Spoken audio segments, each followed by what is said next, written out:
Hey guys, Savage Recovery. How you guys doing today? Back for another view. How are my savages?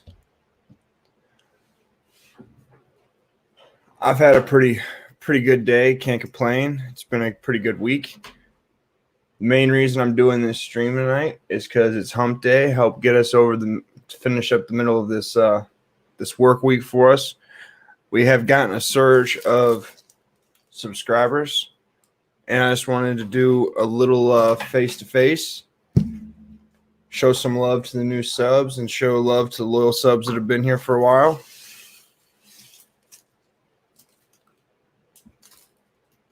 How's everybody doing?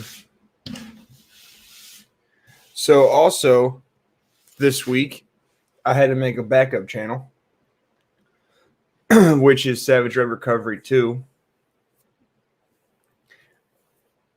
I need to still set that channel up, but I at least made the account and whatnot.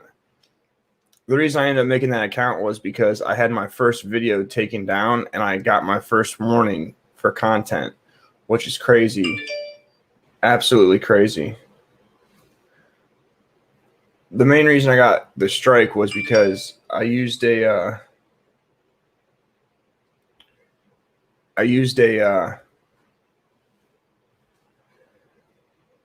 clip actually of a story. I'm not sure if anyone actually seen the video that I had posted before it got taken down, but it was about a bunch of teens attacking a woman and attacking her child.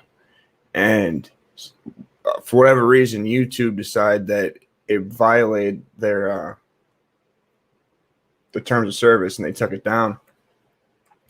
After they ended up taking it down, I appealed it, and then as I'm still waiting for a response for my appeal, and they ended up giving me a warning.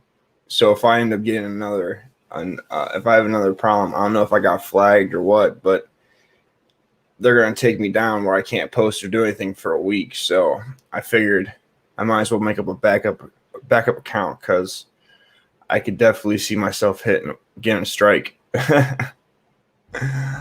Oh man. But how are you guys doing? How's your Wednesday going? How's this magical hump day, August 12th?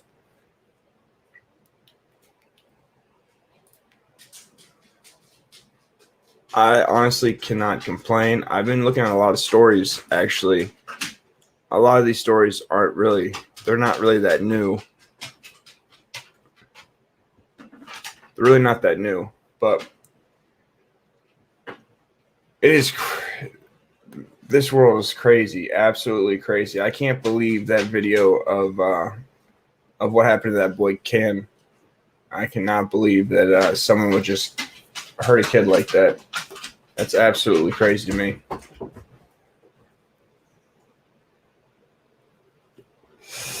But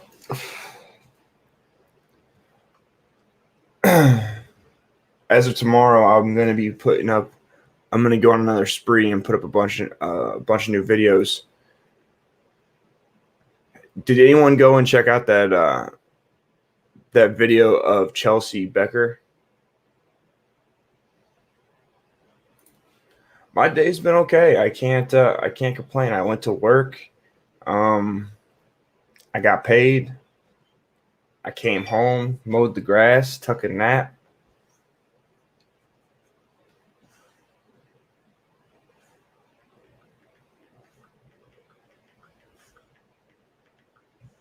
Took a nap, woke up at like 8 o'clock. I got to do a couple things before I go to bed, but I figured that I'd do a stream in the middle of the week just because Saturday I have a golf outing for work that I have to go do. And I might not be able to do, 8-hour stream on Saturday, or a 16-hour stream on Saturday, or a 24-hour stream on Saturday. So I figured that, I'd get some time in with you guys as of today, because I had the time. I had something I was supposed to do. It didn't end up working out. So here we are.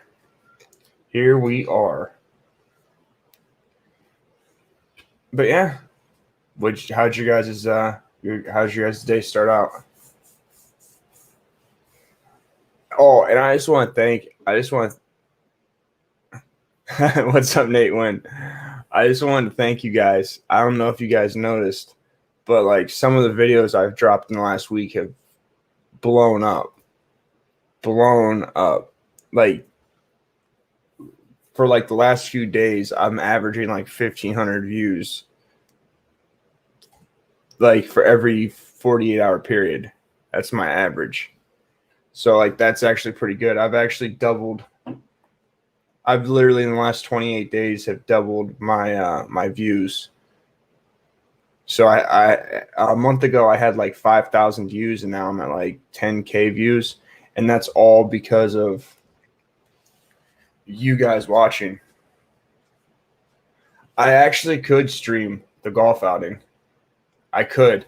Now, mind you, if I do stream the golf outing, I'm just gonna warn everybody. It's gonna be a bunch of dudes that are drinking. That some of them play golf, some of them don't play golf, and I'm gonna just be the only dude with face tats and sober at the golf outing.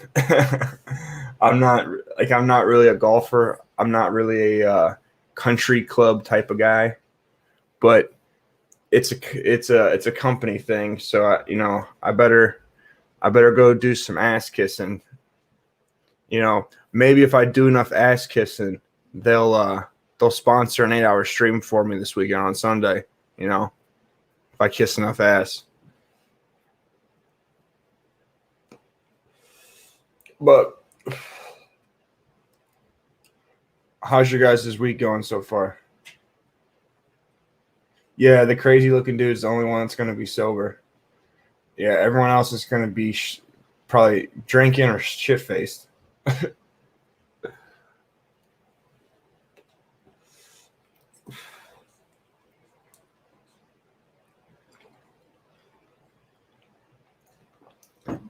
I'm probably going to go. I'm probably going to go to the golf course in a wife beater, so I look even crazier.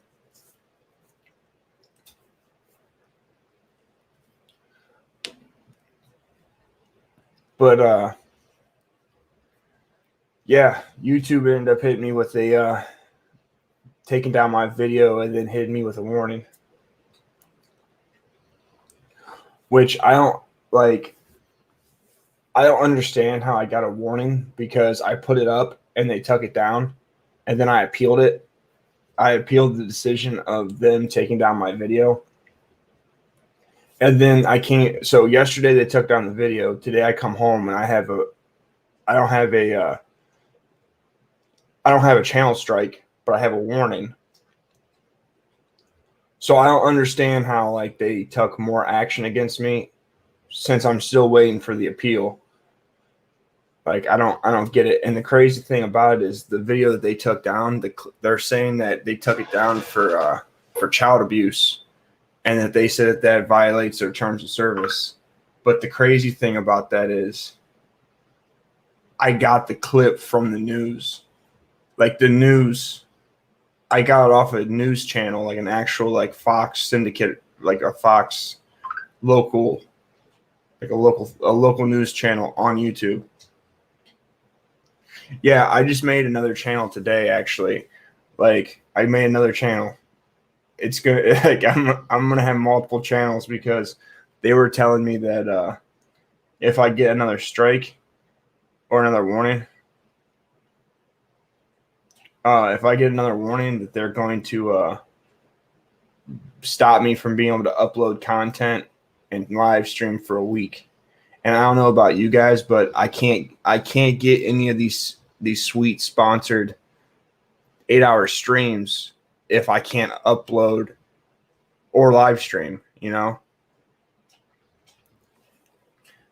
I definitely can't be just doing a bunch of pelvis thrusts for 8 hours for the sponsorship if I can't live stream for a week.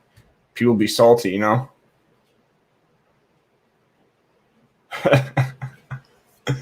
But oh man, today's been a crazy like this week's just been crazy.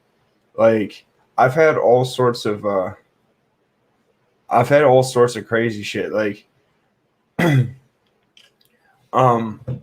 I've had some crazy comments in the comment section and like crazy seeing some crazy names commenting. Like one of these names kind of made me a little uncomfortable. I'm not gonna lie to you guys. Not gonna lie. But you know, I can't I need to actually go and set it up. I will definitely link it, and I'll once it's all set up, I will. What's up, Money Boy Trey? What's going on? I will definitely end up letting you guys know what my backup channel is. I made it, and like I need to set the channel up before I do anything. So hey, listen. Listen. If people are trying to put virtual dollars in my garter, we might be able to make it happen. Not on YouTube, where I actually, you know, have a garter that you can put your virtual dollars into. I'm just saying. Don't threaten me with a good time. Yeah, that like that's a horrible choice. Horrible choice. Like trash choice. Like trash. She was a horrible candidate to choose.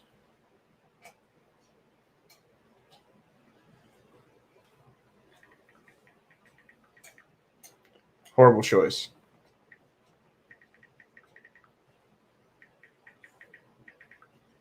Horrible choice, man. I can't believe why would they pick her? Like I get that she's a woman. I get that he said he'd say woman of color.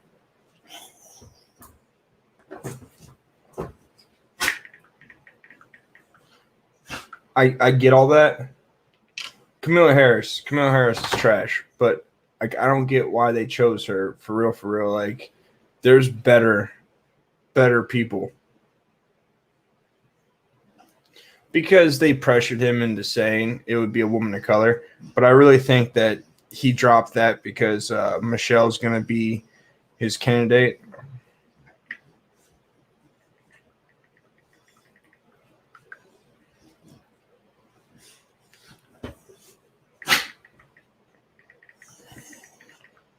I really think that Michelle Obama is going to end up stepping in.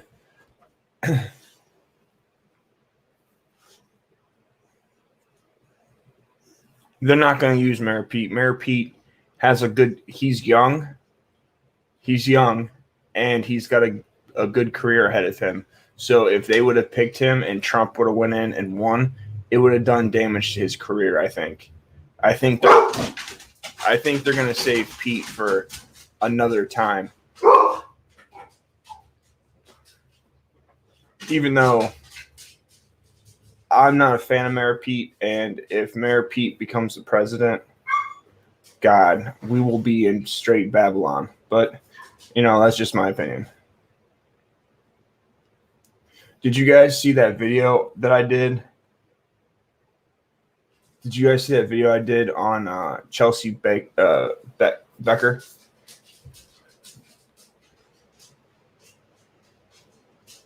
Did you guys see that?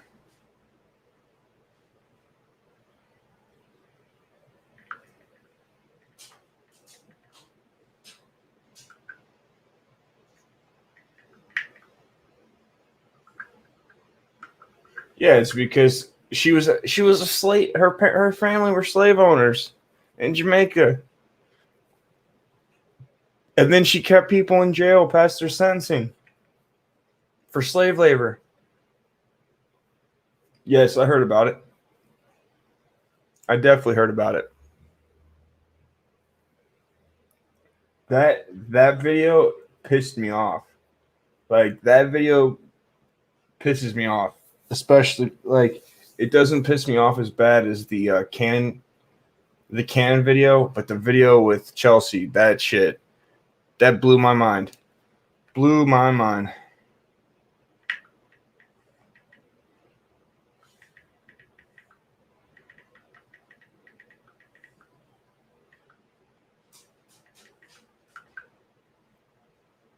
It blew my mind. I can't believe that you're going to be able to do lethal doses of meth and your kid becomes stillborn, and they want to drop a murder charge.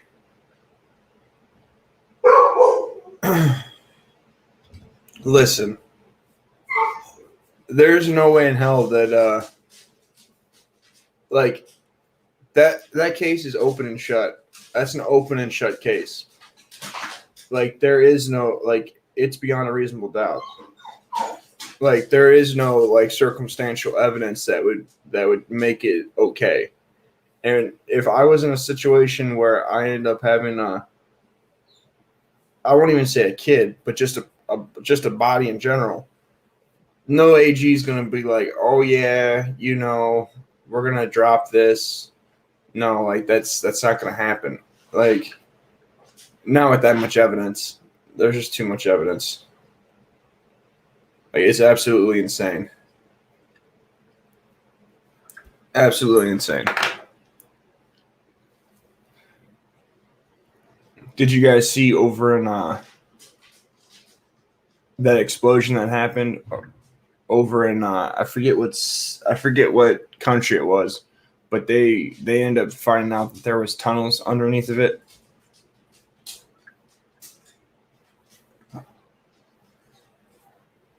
That shit blows my mind. Also, this week I'm going to be having a buddy of mine.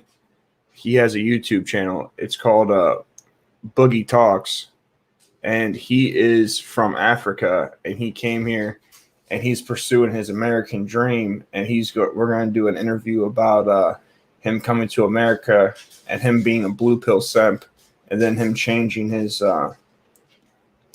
him becoming red pilled, and what he's done to improve himself, and how what happened to him to make him enter his red pill mindset, and what got him to start a YouTube channel.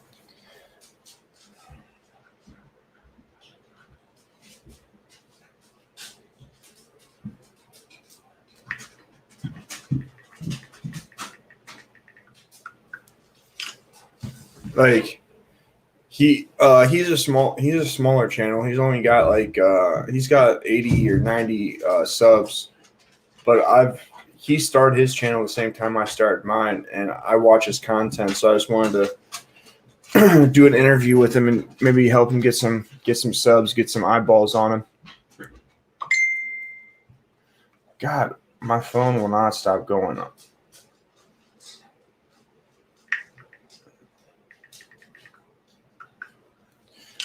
Yeah, so someone sent me in my comments a bunch of links to YouTube videos, and there have been a crazy amount of assaults and a crazy amount of violent crimes on elderly people in the last few months. This woman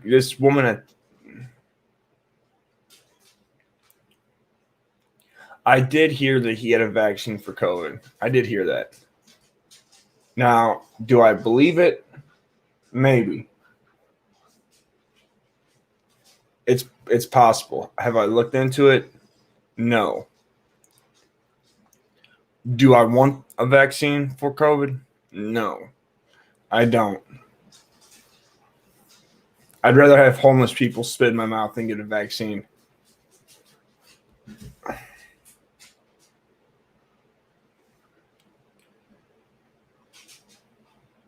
But that's just me, That's just me. Do you want the vaccine? You can go get it. I'm sure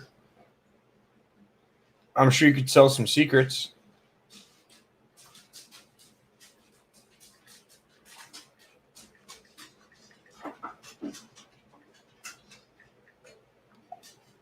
You think Snowden got the vaccine yet?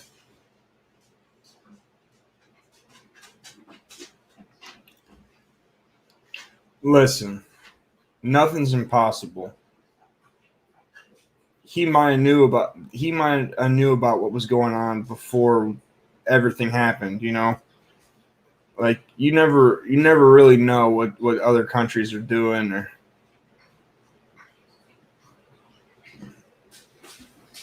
yeah, it's not it's really not impossible. And not only is it not impossible, but also like you have to think that other countries are okay with totally testing crazy stuff on like China. You think they care about testing on humans? Definitely not. Like they probably wouldn't even test it on animals. They probably just start grabbing people out of work camps and start hitting them with it. See, when it comes to Russia, like I'm kind of mixed. I don't think that Russia is necessarily as bad as people think, and I don't think that Russia, like I don't think that Putin is like such a piece of shit. Like they try to paint him. So I don't really know what to think about it. I couldn't tell you the other way. Cold as ice. Why do you gotta think about that homeless part?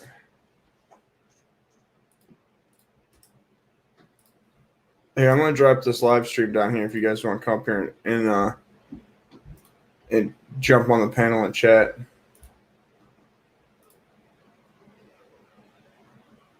So I don't have to wait for this 30-second delay.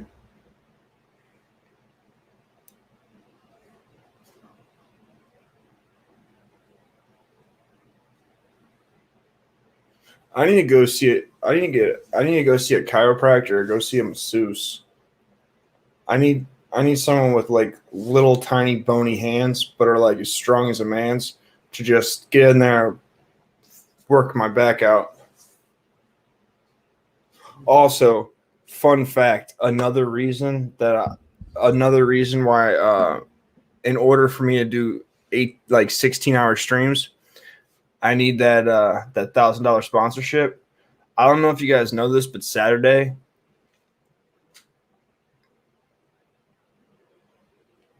I didn't say that you did, man. I didn't say you want homeless people to spit in your mouth. I'm just saying that I would rather have homeless people spit in my mouth than to have a vaccine. That's all.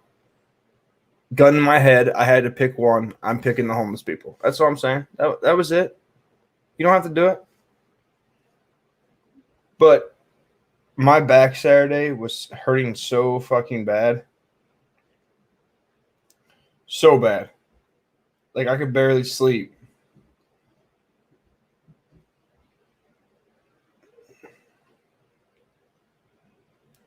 What's up, Ginger? How you doing? What's going on? How's your hump day going? Hopefully some of y'all are getting some humping in on your hump day.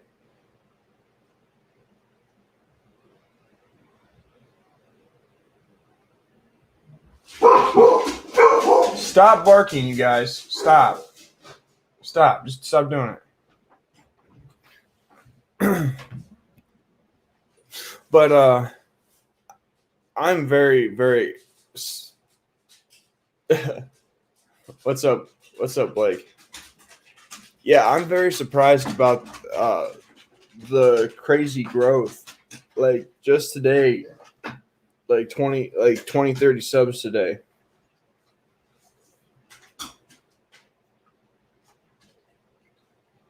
Listen, you know, everything has its time and place, man. Everything has its time and place.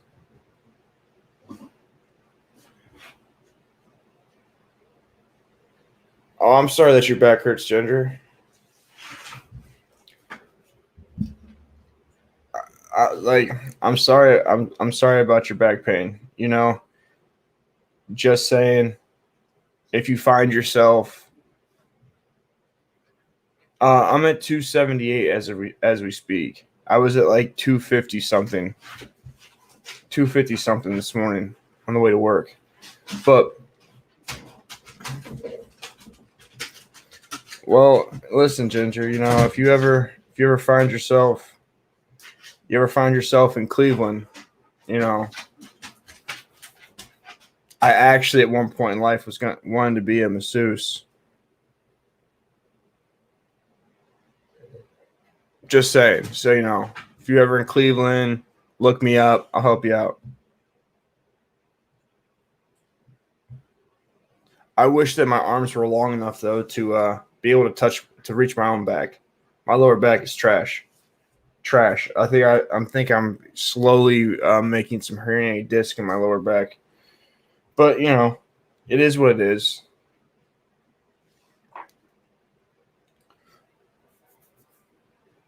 Rough maps. Nate, why is it that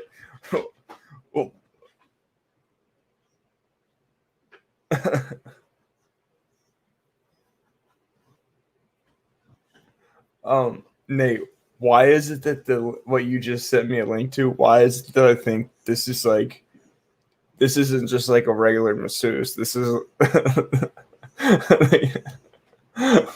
why do I think that oh man, I have a feeling this is all bad. Just the name of rub maps on there. I feel like it's going to be full of Asians or something, that there's going to be a lot of happy endings or some shit.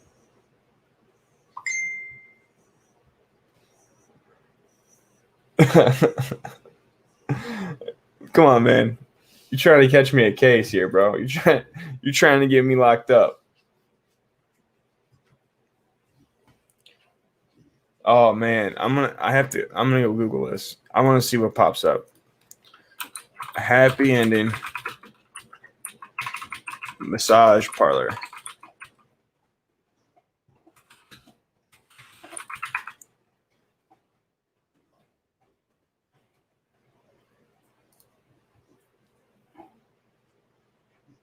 Oh shit. Yeah. No. Mm-mm. Mm-mm. Nope. Mm-mm. This is shady. This is shady as shit. No.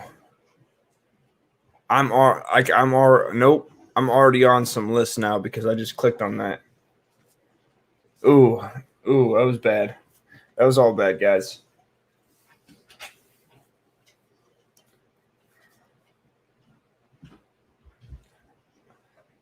I know what a deep tissue massage is. But, maybe you just need a deep tissue massage, and also like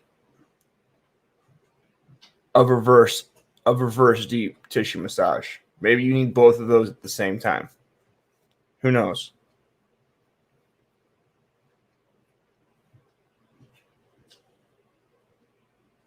You might need a chiropractor. Your spine might be out of alignment, or your hips might be out of alignment or something.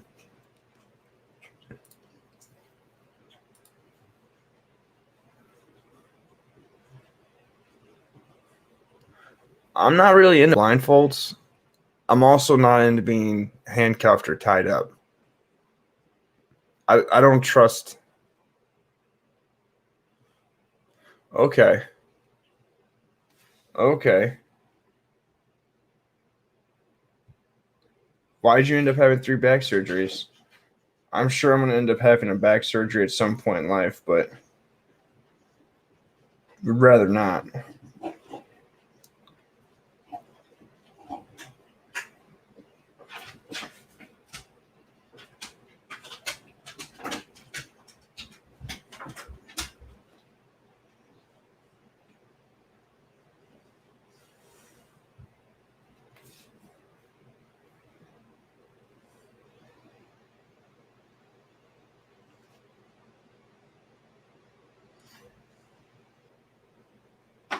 Oh, okay. Yeah, same.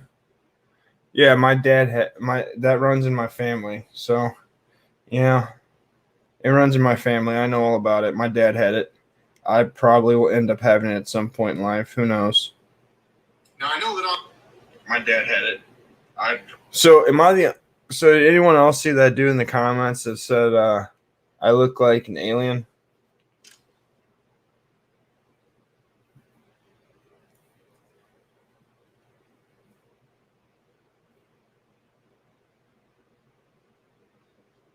Yeah, that's what I was saying. That's why I was saying deep tissue massage and a reverse deep tissue massage at the same time.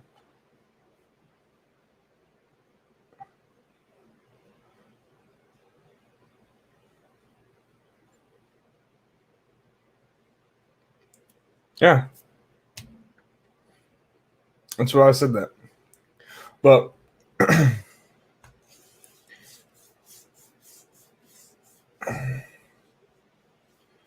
I don't even remember. I've gotten so many comments today. Like I said, I've literally had like 30 people sub today, or 20 some people sub today. And yeah, they said they commented and said the host looks like an alien. Yep, which is fair. Which is fair. I do have a big cranium and a little face, so I can kind of see it. What's on my mind? I really don't have anything on my mind, to be honest. Like, pretty much, I just wanted to show my face. I got a golf outing that I have to go to on Saturday. I might live stream it. Who knows? You guys might end up seeing me, suck at golf, or other people suck at golf, or other people be good at golf. But I can tell you, if I'm in the camera, it's gonna be some sucking, some real sucking at golf. But it was hump day. I took a nap. I felt good. Got a bunch of subs today, so I figured I'd do a stream. If any of them ended up catching it, get to know some of them. Also, be able to talk to you guys. Like during the week, if I do a stream, I really don't have a topic. Like I just wanted to pal around with you guys.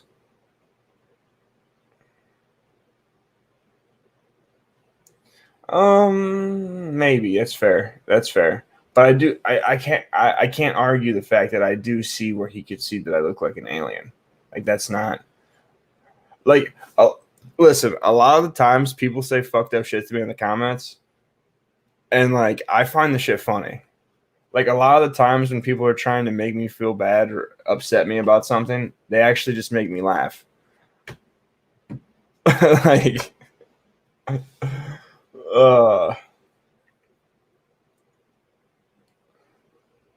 that's just like whenever you argue with a woman and she tells you you have a little wang.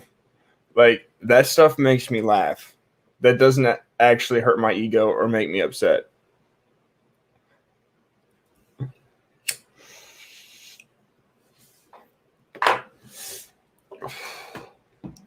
Or like I've had people in the comments tell me like call me baldy and stuff. I don't have a top hat. I need to get a top hat. I actually do have a suit. I do have a suit, and I'm just gonna tell you guys right now. No, listen. My avatar.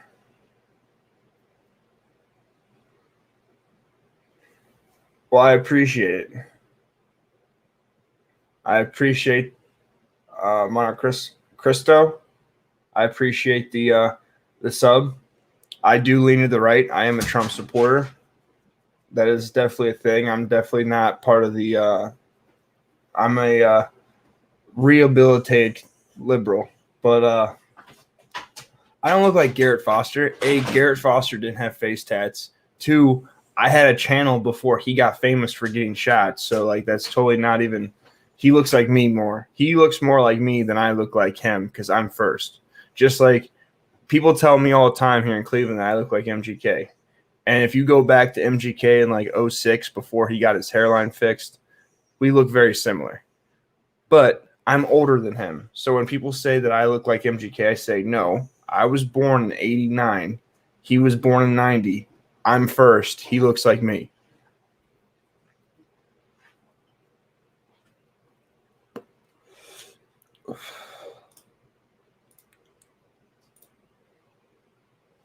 Okay, I'm gonna drop the link. Montecrisco, anyone that wants to come on the panel and bullshit, you're more than welcome to come up here. It helps me out when you guys get on the panel, so I don't have to just sit here and stare at a camera and ramble on.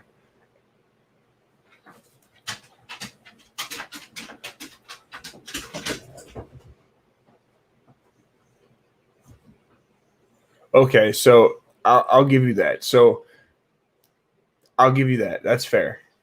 That's fair. I'll give you that.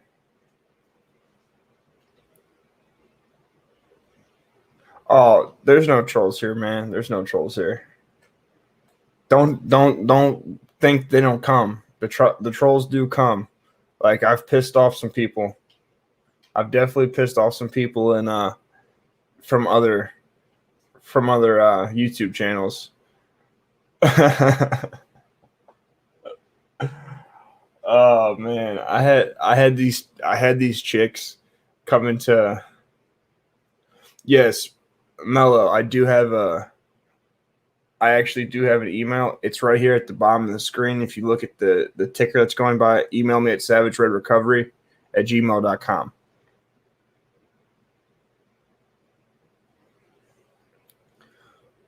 But it's funny because, like, I did a video on this chick.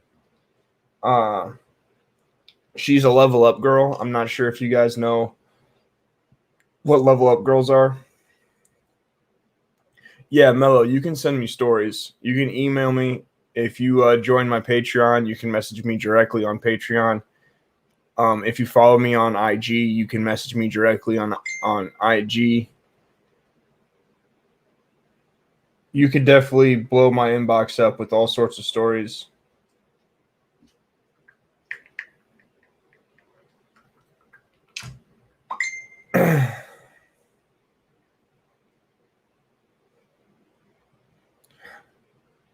What do you mean anti-Antifa hashtag? I need a little more context than just that. But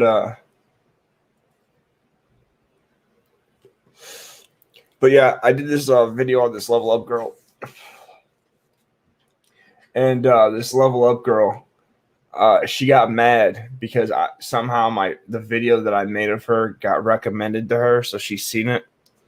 And she messaged me talking trash, telling me to take it down. And I told her, well, if you don't agree with my opinion, you can more than welcome come on we can do a show together and we could talk about it. And she was like, the only way I'm doing that is if you pay me. And I was like, I'm not going to pay you. That's not going to happen. I'm not paying you. I'm not going to do that. And I'm not going to take it down. But I will take it down if you pay me. And she got mad and told me that I was bullying a woman or something like that. So, like, people, some of her subs used to come into the comments and talk trash. Used to talk trash and come in the live stream and talk shit. So, trolls do come out from time to time. Her name is Nace. Her channel is called Nay Songs. I'll spell it in the comment section. That's her channel. She's part of some of the videos, like some of my very first videos, like bad editing.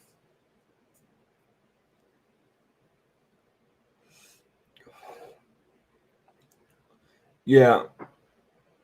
Roshida's nuts.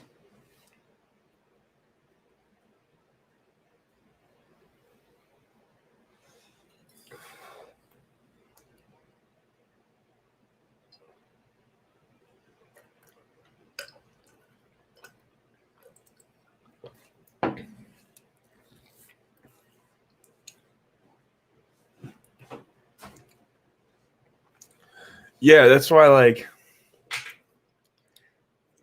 Listen, when I got on YouTube, I knew for a fact I'm a white dude with face tats, and I have unpopular opinions. I knew that there were going to be people that said stuff about me. Like I have pretty thick skin. I'm not that soft of an individual. But yeah, like she literally came out and was like, "I need you to take that down." Like, you used my video. Yeah, it's called reaction. Like that's what YouTube is. Like, you said something, I critiqued it, and you don't like it, then come on the show. Oh, well, I'm not going to come on the show. Well, then I gave you your opportunity. And I was like, if I was going to harass you, then I would just, if I was going to harass you, I would just go and every day, make reactions to your videos and make you look stupid. If I was really trying to be a dick. But, I have better things to do than just do that. She also, if you guys go down into my videos and look at one that's called Audit the Thoughts, that video is also about her channel. Oh man. So has anyone seen that picture of Tommy Lauren before she got surgery? Has anyone seen that?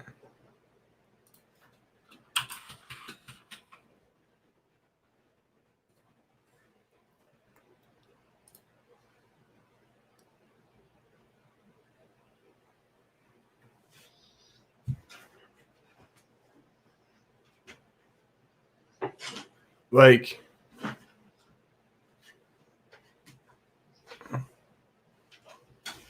she, she's not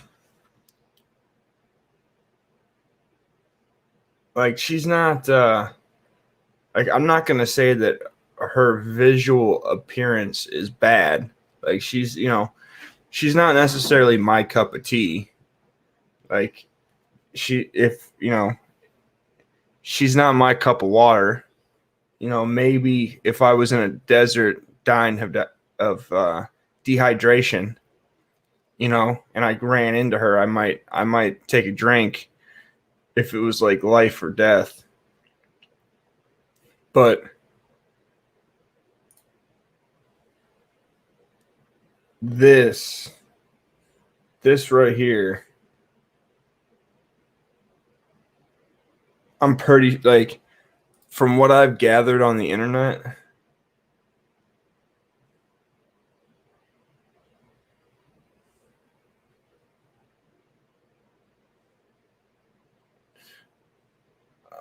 no, update me a little bit.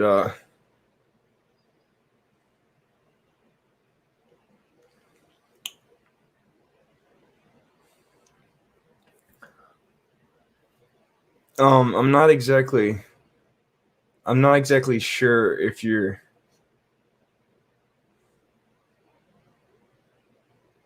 Well, if you end up starting a chronic pain channel, Ginger, I'll definitely shout you out and show you as much support as I can. Okay, so I'm gonna bring up this picture of Tommy Lauren. All right. And after I've seen this picture, I cannot.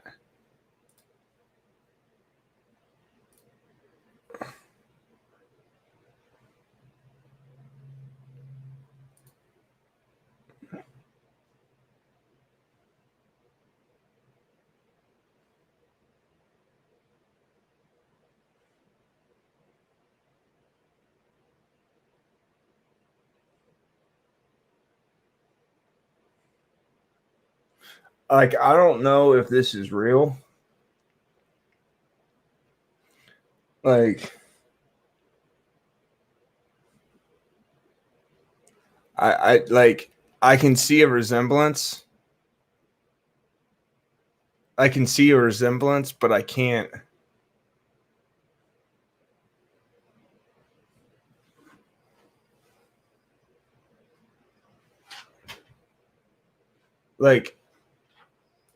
Like this right here looks like a lot of, like, I can kind of see the hairline maybe. but I'm not. I don't know. I do not know. I do not know.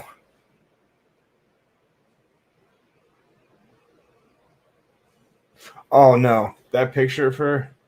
Yeah, from what I hear, that's her before. Yeah, surgery and makeup.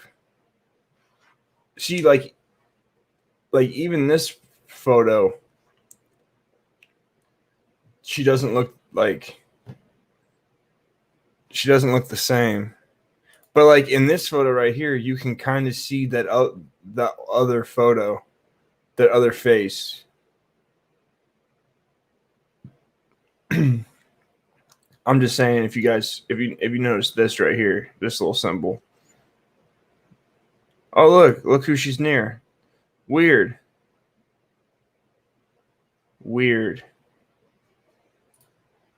Oh shit. Yeah, I know. Okay, I know what that means.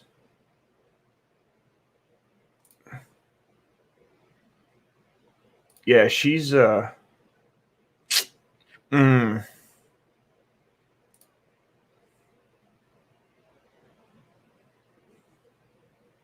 mm, this is not a good look. Not a good look. Not a good look.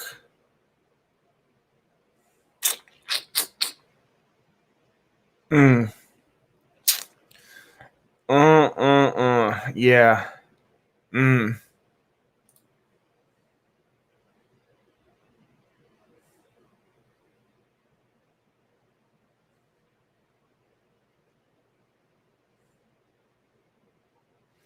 Yeah, I don't know, guys. That could go either way for me.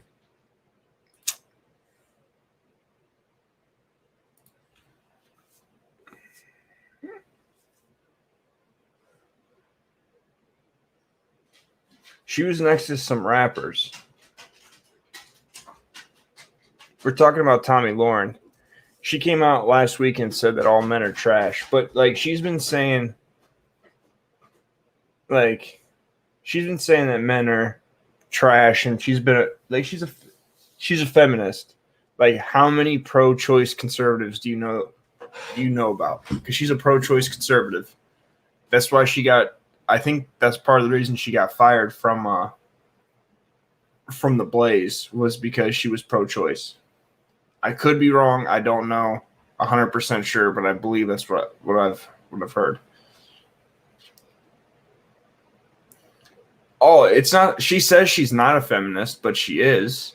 Like, did you go watch Ginger? Did you go watch that video I did on Tommy Lawrence rant about how men are trash? If you go watch that video and listen to, even if you don't listen to what I said, if you just go look up her rant and listen to what she said, like, no, Blake, buddy, pro-choice conservative is it's an oxymoron. It's like jumbo shrimp.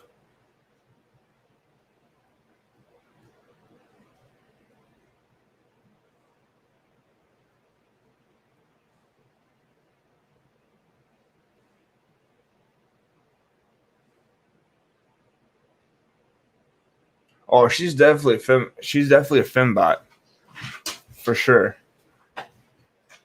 Definitely a fembot. Yeah, if you go listen to what she says, she goes and talks about how like she has high standards and her friends are successful and they've got something going on and they look cute and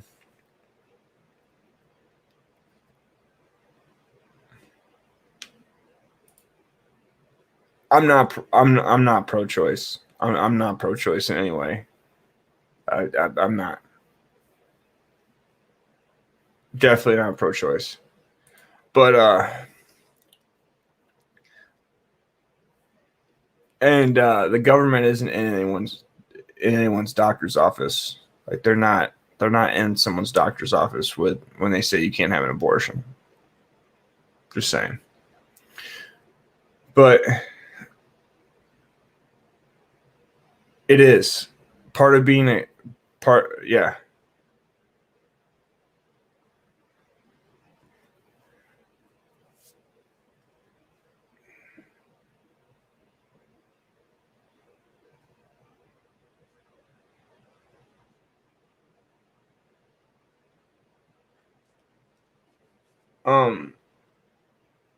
Blake, it has nothing to do with perspective. Yeah, I'm not. It has nothing to do with perspective. It's real simple. Conservatives are pro-life.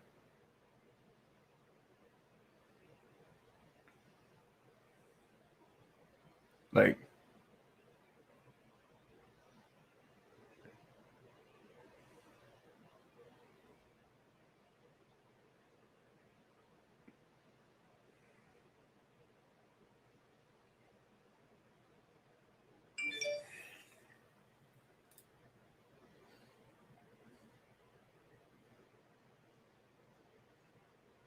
it can be.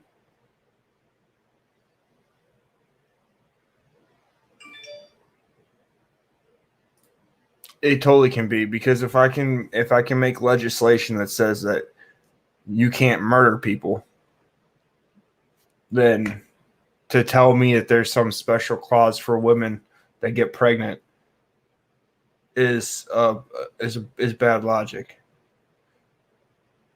And again, if you're not going to advocate for something, okay, well, I wouldn't suggest anyone abuse children, and I'm not going to do it myself. I'm not going to abuse children, and I'm not going to advocate for people to abuse children, but I'm not necessarily going to say anything against it. Then you're for it. Either you're for something or you're against it. Like, it's a lack of action. Sure, we could talk about it. A lack of action is still an action. Here, let's talk about it. Let's make this come on, Blake. Let's make this an abortion chat. Come on here, big boy.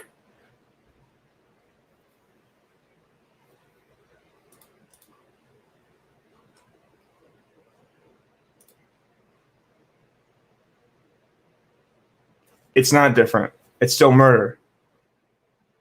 It's still murder. And no one's rights gets to oversee someone else's rights.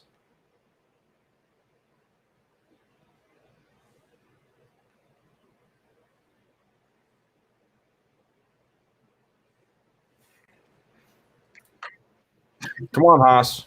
Let's go. Let me destroy. Where do you want to start?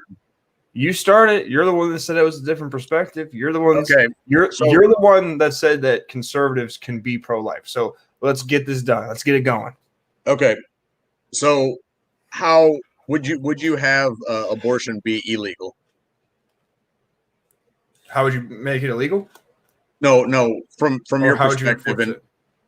You and other conservatives of your frame of mind, would you make abortion illegal? I can't speak on other people because I could speak for myself. Fair enough. All right. Abortion should be illegal.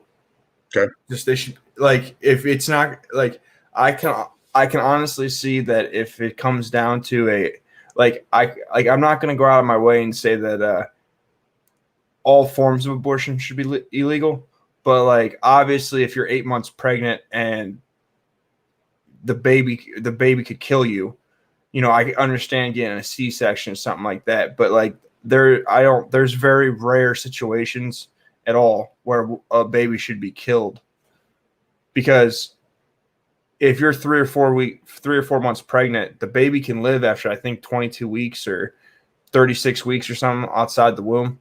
So yeah. You probably are not going to die 2 months pregnant from a baby. So I don't really see a legit reason for abortion.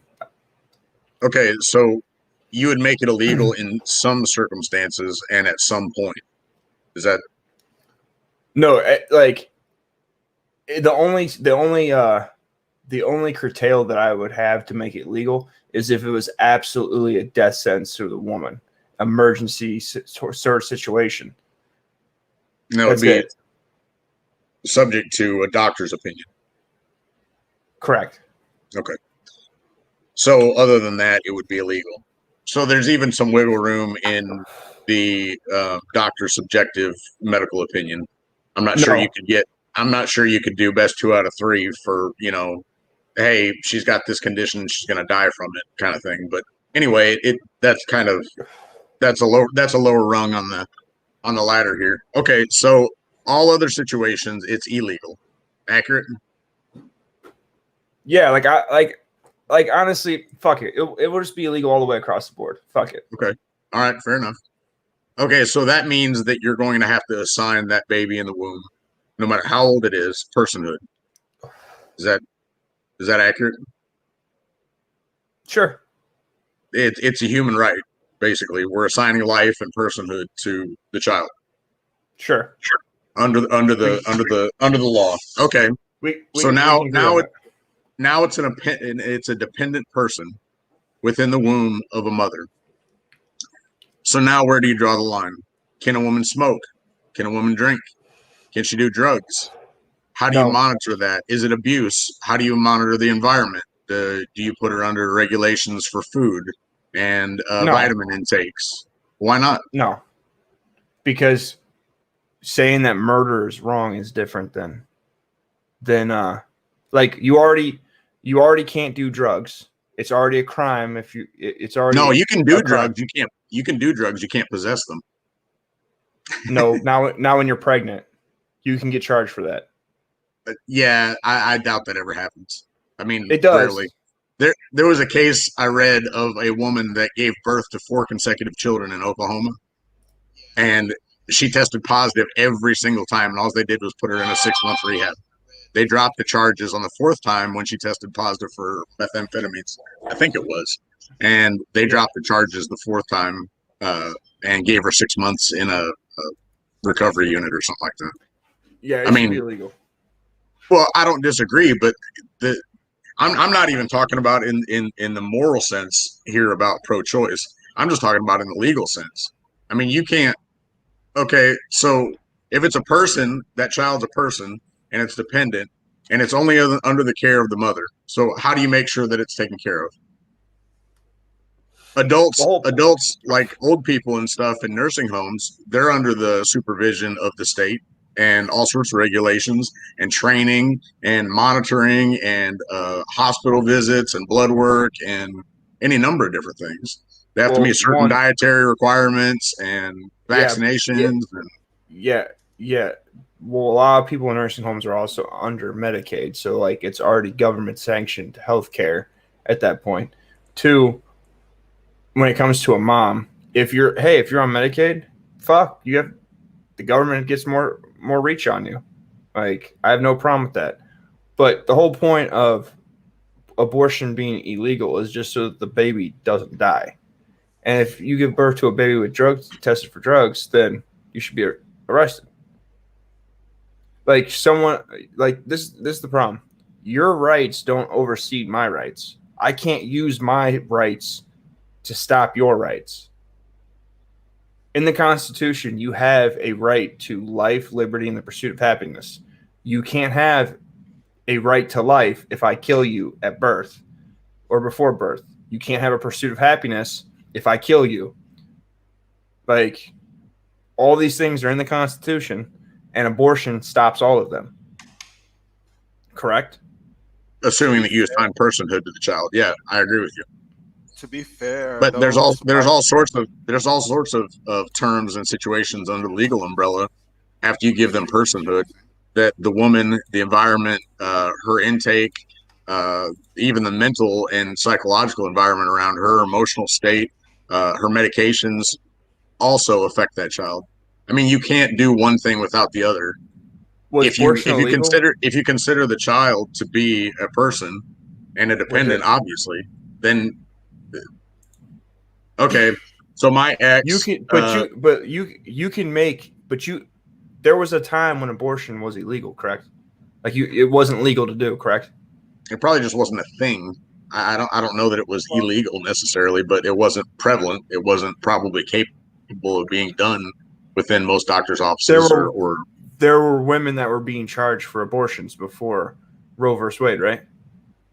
I don't know the history. I don't even know the history of Roe versus Wade. I'm just talking about here and now and the issue from the conservative side. From the conservative side, there's morality. What's that?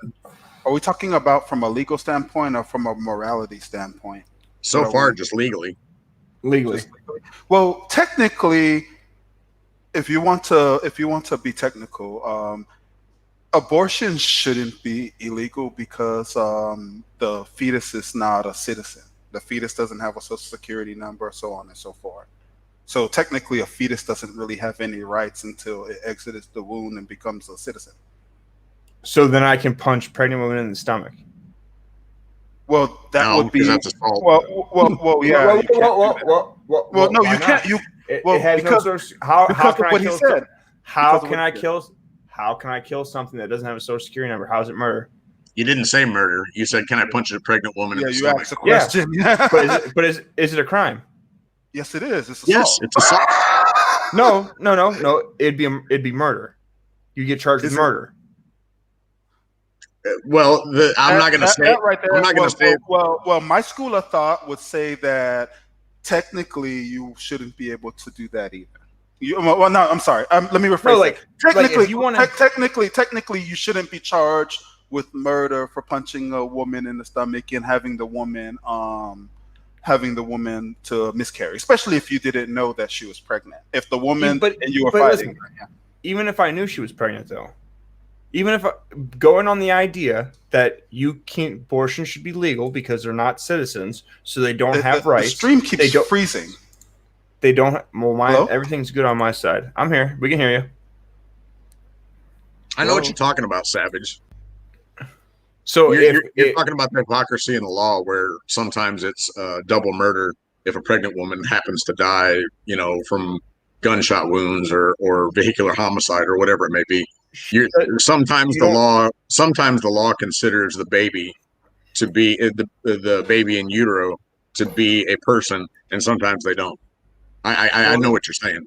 Yeah, but this is the issue. Even if I don't kill the mom, if I just drop kick the mom in the stomach, you want to charge me for assault? That's great. That's great. Is the stream lagging for you guys? It's lagging for me. Not me at all. But it's because you're in the east. That's why, bro. Your internet sucks. I got gigabit. I got gigabit speed. It shouldn't be freezing. Where are you located, Hunter? I'm in Thailand. Good Lord, what the hell are you doing there? They're watching a lot of porn right now. Probably. But this is the issue. There was a point in time where it was illegal. You weren't allowed to get abortions, for one. A lot of our laws back then were based on morality instead of legality. Law started to change. Law started to change because our society got more diverse. Before, everyone pretty much thought the same. It's true. Everyone thought the same. That's not why I changed. That's not why I changed. Are you serious? So we're not talking about the fact that there wasn't a big separation between church and states back in the day. There wasn't a big separation. A lot of our laws and our traditions started based off of religion. Okay, so abortion being illegal was more of a stop. It's a fact. I'm stating a fact. Okay, yes, but you're missing a context here. Okay, the separation of church and state wasn't the fact that you couldn't make laws based off of your religious beliefs. Church and state was like in Rome and in England, the church was part of the state. It had this final say on the law. It could get people prosecuted for going against the church. The separation we were doing that back in the day, though. The separation of church and state was that you could not have a state-sanctioned church that was propped up by the government, and the government, like, separation of church and state was not that you could have anything to do with God or religious beliefs in a law. It's not the same thing. How is it not the same? the government, the state can't establish a religion, a preferred and controlling influence from a religious Yeah, doctrine. America did that. they didn't. We did that. Yes, we did. We did that, and this is what I'm trying to say. So we made a lot of laws that were based off of religious beliefs, right? And But that's then not. That's, well, that's let me finish my thought. So we made a lot of laws that were built based off of religious beliefs, and then as time progressed, a lot of these beliefs stayed, even though time progressed and things have changed. Right or wrong? Am I right or am I wrong? Are you religious? No, I'm not. I'm atheist. You're an atheist. All right. So in Yeah. your religion, you should be able to kill people. No, Because I'm not talking about killing people. You're No, going so- to something different. We're talking about abortion, and we're talking about morality and law. okay, so That's what I'm yeah, talking so about. yeah, okay. So in the Bible, it says one of the commandments is not to murder. So if making a law based on not murdering people would be based on morality, correct? But we're talking about other things too. We're not just talking about murder. We're talking about, for example, So we need to get rid of that law, right? for example, back in the day, we were burning people for being witches. That was more of a religious thing. Burning them to cleanse them so they go to heaven, Yeah, right? but that wasn't the church. That wasn't the government. The Those church, were- the church had influence, and the law allowed it. This was the law carrying this out. Salem witch trials. The government did this. the government did do it. This they did. The people did it. So why were the people not thrown in jail? Same, you could say the same with lynching. Lynchings were allowed to happen, and nothing happened. There was no recourse for it. They also used to hang. The people also at the time used to hang people that stole horses. The way of punishment back in the day for crimes was hanging, like a public killing was. But you're kind of missing my point, though. The point that I'm going to is that religion affects a lot of our laws and our traditions, the way that we do things in America. I'm a Navy guy, and even in the Navy, religion affects a lot of our traditions when our Navy's very diverse. So that Uh-huh. You're frozen. Hey, fellas, can I ask a couple questions here? yeah. Sure. Or well, this one's for Savage. Savage, do you believe that that in order to be a moral and let's just say good person, that you need to be religious? I didn't say that. No, I didn't say You that asked you the said that. I'm question. just asking. Yes, the question. No, you don't have to. Okay. So you believe But- that but a you sense should. of morality and reality is innate in human beings, not just specifically a follower of one particular god or religion. No, I wouldn't say that. So then you do need to be of a church or a god? No, you said that a sense of reality and morality is innate to people, and that also the lack of Right. reality is also innate in people. I just don't agree with your premise. Okay, let me reword it then. Perhaps I misstated. So every human being is possible of morality and conceiving reality. It's not required to be religious and or divinely affiliated. Yeah. Okay. All right. Everything's possible. Is it possible that a plane's going to fall out of the sky and land on you in your house? Well, do you believe that I'm immoral because I'm agnostic, or Hunter's immoral because he's Answer my atheist? question. What? Answer my question. Okay, what did you say? Is it possible that an airplane could crash and land on top of you in your house? Is it possible? Does that make it Absolutely. likely? No. Now that we understand the difference between possible and So likely, are you juxtaposing that to the idea that a person that is not affiliated with a god can't be or is unlikely to be moral or good? no. When you said you think it's possible, that's a lot of room. That's a lot. Of course it is. space. Nothing's definite, especially when it comes to human Yeah, nature. but that's a lot. That's a lot of open space. So Can you just narrow your question down? Just narrow the question down. Is it possible for you to narrow your question? The last me question or you had. Savage? You. You just narrow the question down. So can I be moral without being? Yes, you can. Okay. All right. Is it possible? Is it likely? That depends on the person. Well, of course it does. It really depends because for a Yeah. while I was of the belief that if you needed religion to be a good person, then you're a shit person. I kind of agree too. I don't was think under that impression. I don't think that people realize. I was keyword was. I see your face. Keyword was. I was under the impression that. I don't think that people realize Savage, you and I talked about this the other day about the truths and the wisdom and the lessons, the real life tangible things that are within the Bible, the stories and the Jordan Peterson archetypes. It's real stuff. Even if it's not true, even if it didn't happen, the stories remain, the lessons remain, the human experience is the same. I don't think that people give the Bible its due as a historical text or even a novel, fiction or nonfiction, doesn't really matter. The Bible actually has a lot of good things to it, excluding God. You can take every time God is referenced in the Bible and you can replace it with family, community, deference, all sorts of different words, and it makes sense. God to me is when people reference something they don't understand or they can't verbalize, or they can't put into words. It's kind of lazy, but that's what people do. I mean, we're impatient as fuck. Yeah, but again, religion is not the Bible. The Bible. Well, okay.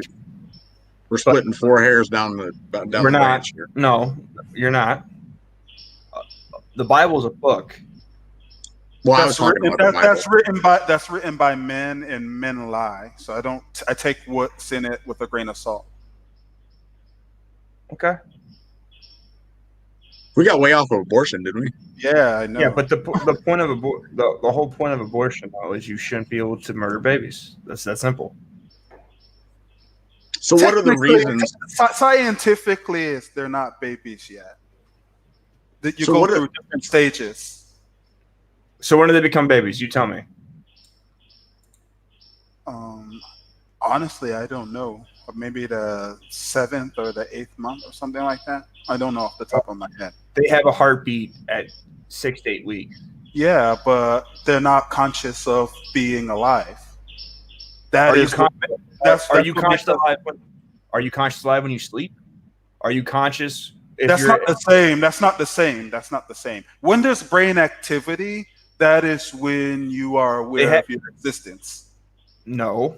Brain activity is when your brain is active. Like if your brain is controlling your heart to make sure that it regulates your blood flow, then you have brain activity. No, but when you have a heartbeat, there's no brain activity, though. Let me pull this. Yes. Right. Yes, there is. That's why they put people on life support, because life support, their brain isn't telling their body. But the heart beats without the brain, and when you're on life support. Your heart beats without your brain. Your brain doesn't control your heart. This is a fact. It's an automatic function. Go ahead. I don't think that either one of us, any of us, can establish this, and I hope that we never have to, because to me, the conversation starts way before all of this. What I think we would probably all agree that if a woman or Actually, what you're saying is not true. There have been many cases where a woman has been given the choice to prematurely abort her pregnancy because the fetus is still viable, but there's no brain activity. So she would pretty much be giving birth to a vegetable. The thing can breathe, heartbeat, but there's no brain activity. Yeah. Can we all agree on this? So it's still alive, though, right? What do you consider to be alive? What's your definition for what is? I'm serious. I'm serious. What is your definition for what is alive? It would still live, correct? Philosophically speaking, you're alive when you're alive. Yeah, well, you're alive when you're. This is my school of thought. You're alive when you can perceive things. When you're brain dead, you can't perceive shit. You don't know that you exist. So trees aren't alive. No, they're not. So they're not alive. There are things that don't have cognitive abilities that are. No, as human beings, we, to understand the world, try to apply what we know about ourselves to other things. So trees are not living beings. So people that have Down syndrome, since they can't No, you cannot do that, because where's the line? People with Down syndrome are aware of their existence. Maybe to not the degree that you and I are, but they do know that they exist. They do know that you exist when they see you. The line? For me personally, and what I've learned is you being able to.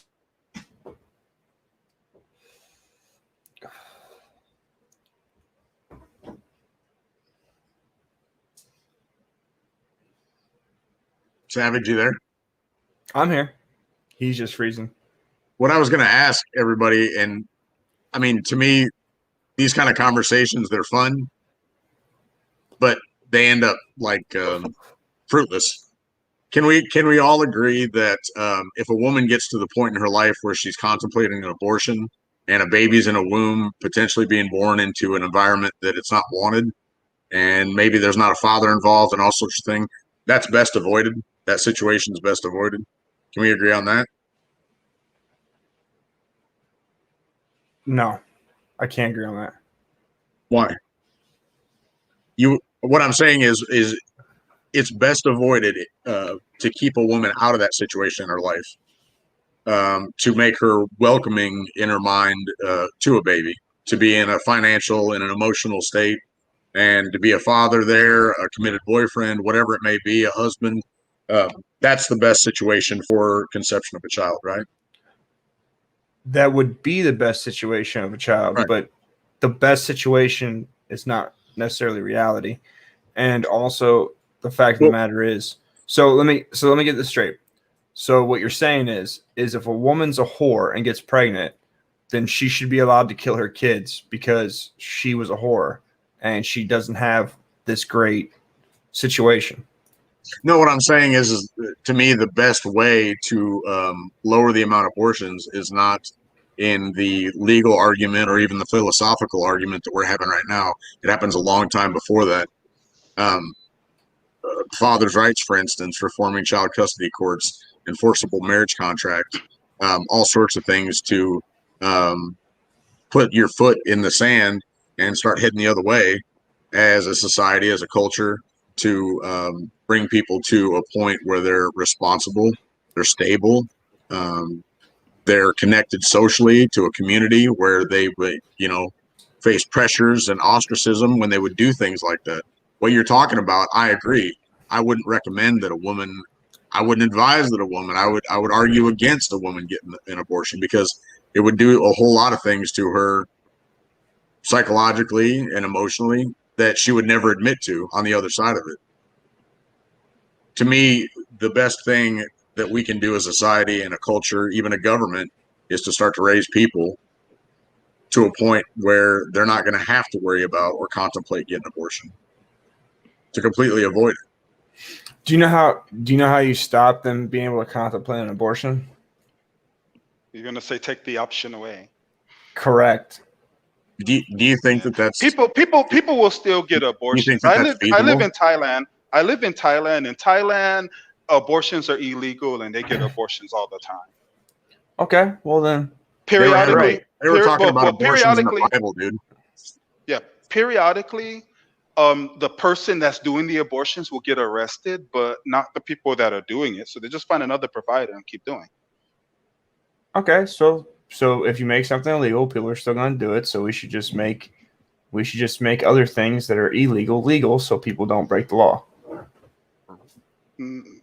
Where do you draw the line? You said you guys were talking about. Here's the thing.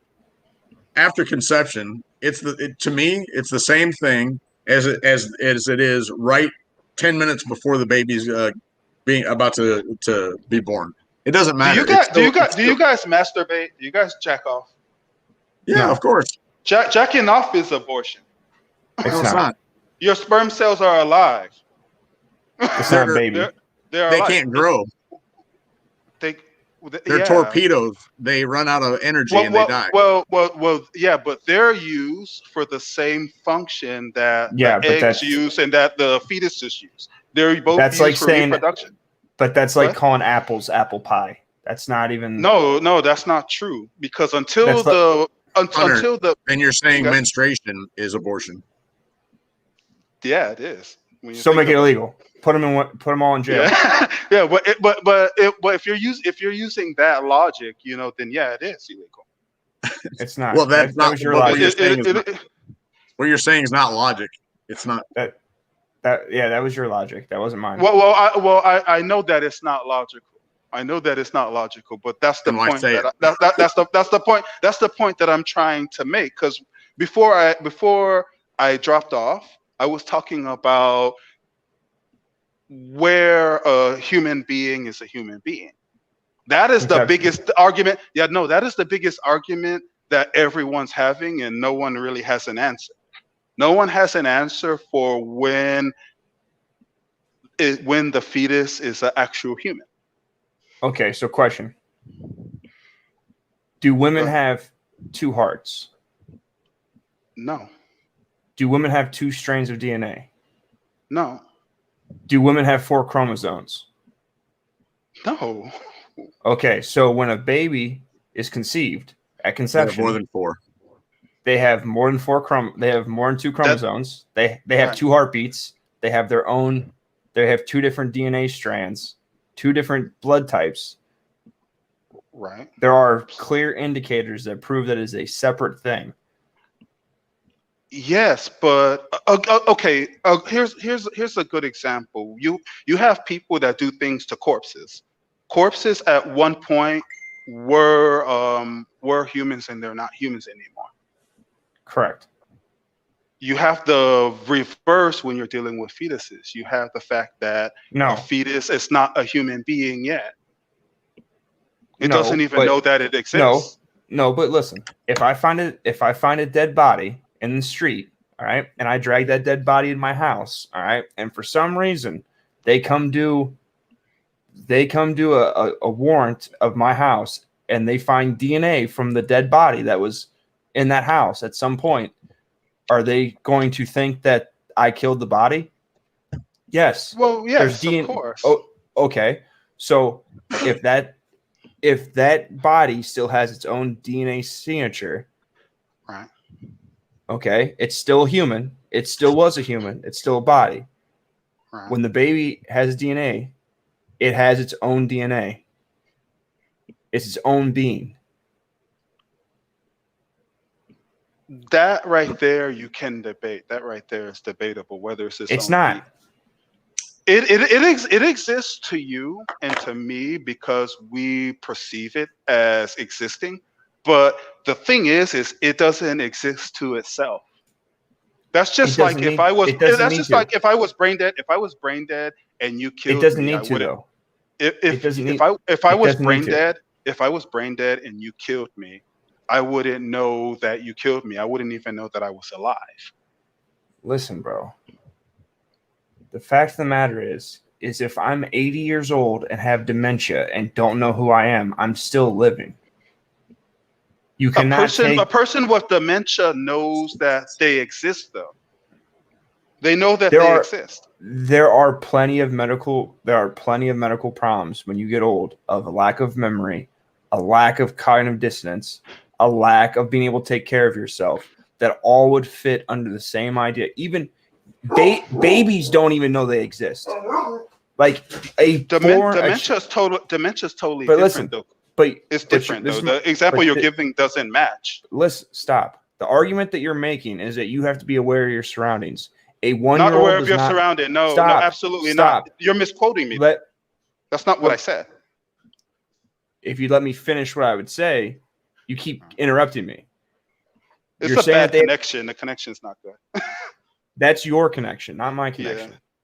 Okay. If you were going to say that the person has to be, they have to be aware, they have to be able to understand that they exist, A 1-year-old child does not understand that they exist. A 2-month-old child does not understand that they exist.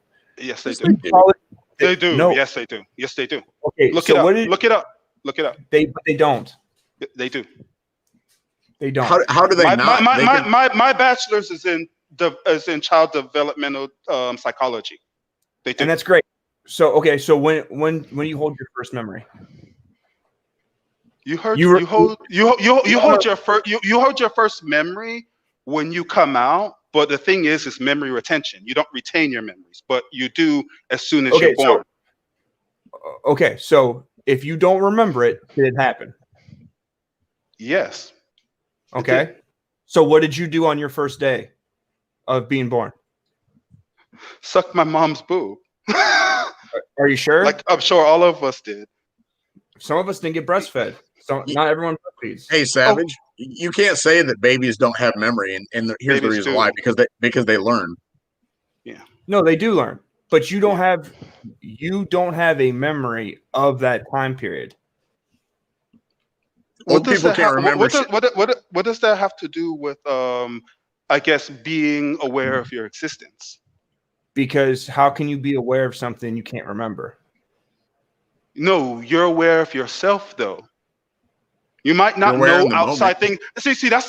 That's the thing that I was trying to say. You're not aware. You don't have to be aware of outside things. You just have to be aware of your existence. A person with dementia is aware that they exist, whether they believe that they're President Kennedy or whatever. They're aware of existence. How many kids do you have? Have none yet. All right, do me a favor. I'm gonna need you to get your wife or your girlfriend pregnant, and I'm gonna need you to do experimental test on your child when it's born, and I need you to calculate how aware of itself it is, and I also need you to let me know how you figured out that it was aware. I can tell you now. I can tell you Hey, now. And Hey, I can tell Savage, you now. I can tell you now. Wait, he asked a question. I can tell you now. Babies are aware of their existence because they know that they have a need to breathe and they know that they have a need to eat. When you do the Babinski test on a child to check their reflexes, they're aware of pain and that pain hurts and they cry for discomfort like a grown adult would. They are aware that they exist. Okay, question. I'll tell When you, do babies also cry? Babies cry when they come out of the womb. They cry about everything. Yeah, but they cry that's their as way a to way to communicate. communicate. Yeah. It's an instinct. Yeah, it's an instinct. We all have instincts, and our instincts are based off of what? Self-preservation. You need to know that you exist in order to try to preserve yourself. No, you don't. Yes, actually. you do. Then why would you preserve yourself? No, your frontal lobe is your consciousness.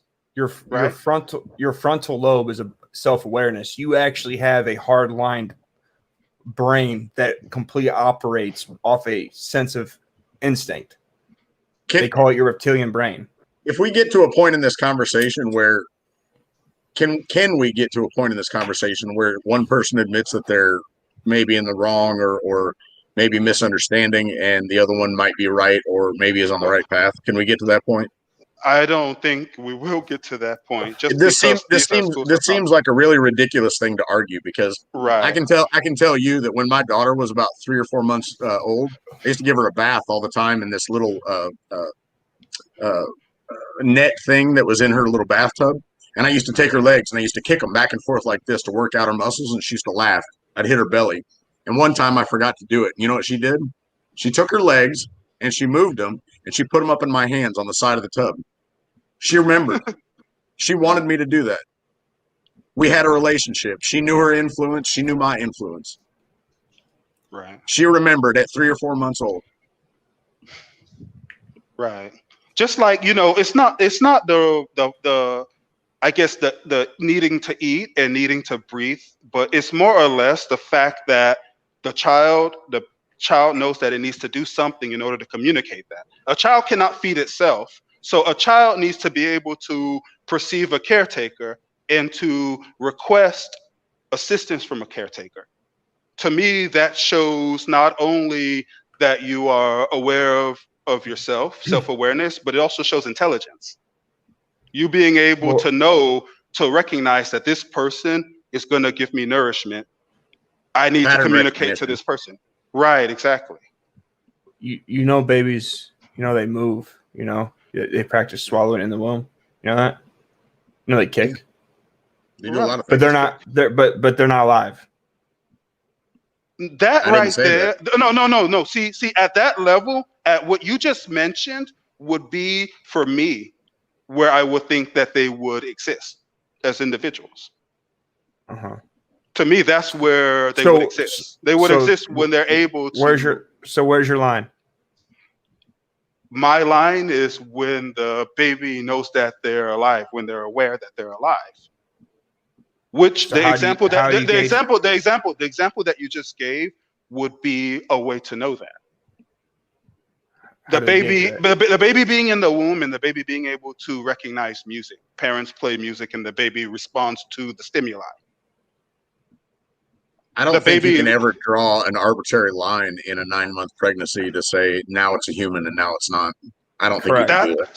See, that's one of the reasons why the argument goes back and forth, because everybody's debating on at what point it doesn't go back and forth for me. It's either always a human or it's always not.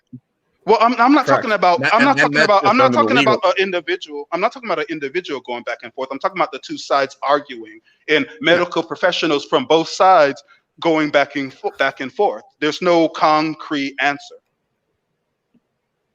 There's no concrete answer. But there is. It's conception. Scientifically, you cannot prove that.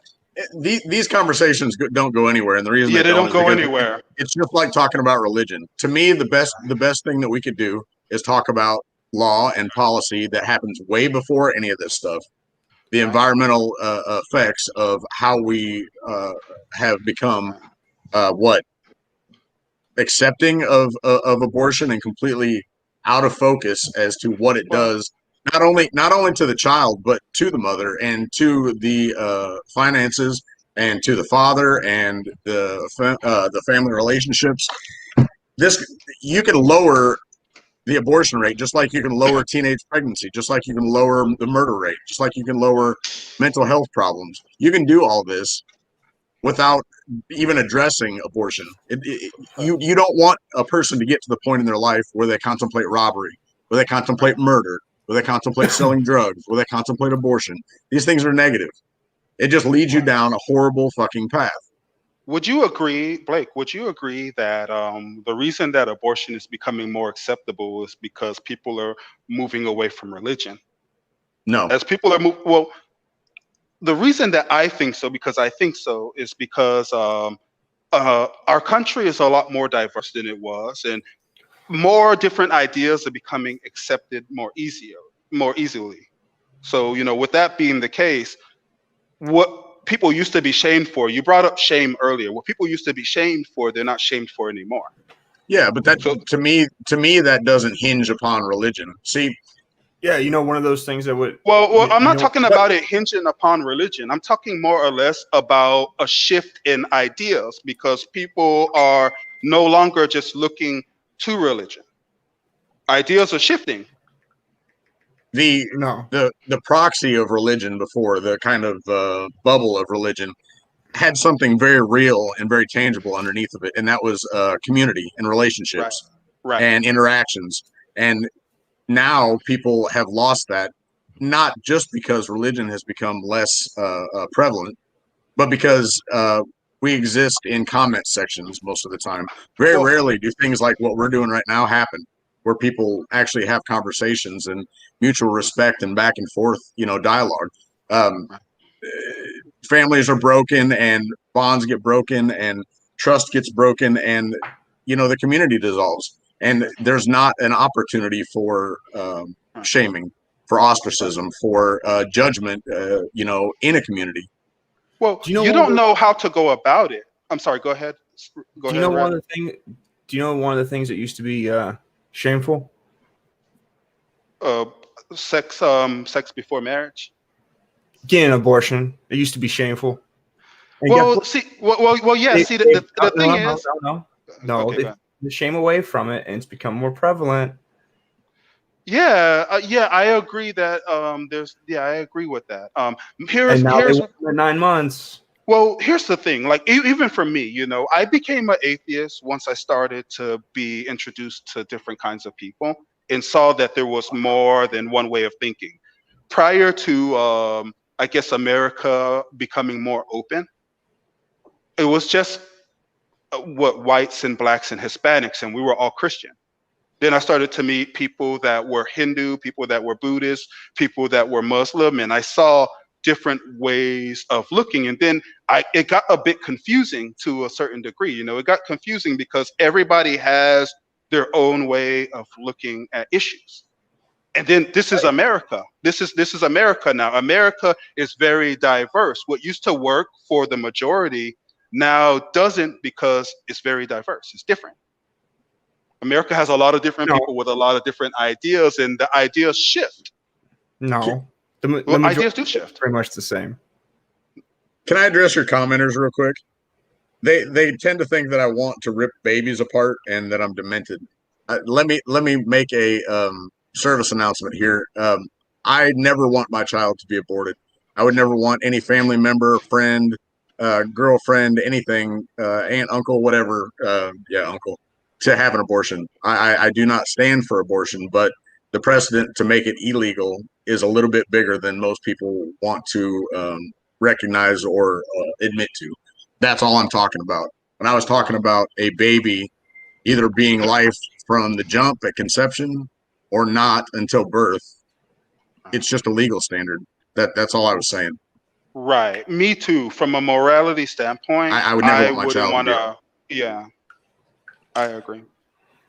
But Well, I'm just looking at things from. I'm looking at the overall thing. I'm looking at the overall scheme. The fact is that we're a country with many different people, and we have people that think contrary to us. And I'm looking at it from a more objective lens. Should they have the right to do what they want to do? Is what I'm looking at. all right. So, do you wear shoes in your house? No, I don't. Well, I do. So when I come to your house, I can just wear my shoes in your house, right?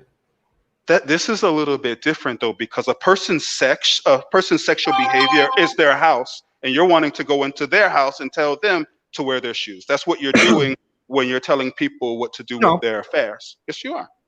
no, because I can't go into a business. I can't go out in public naked.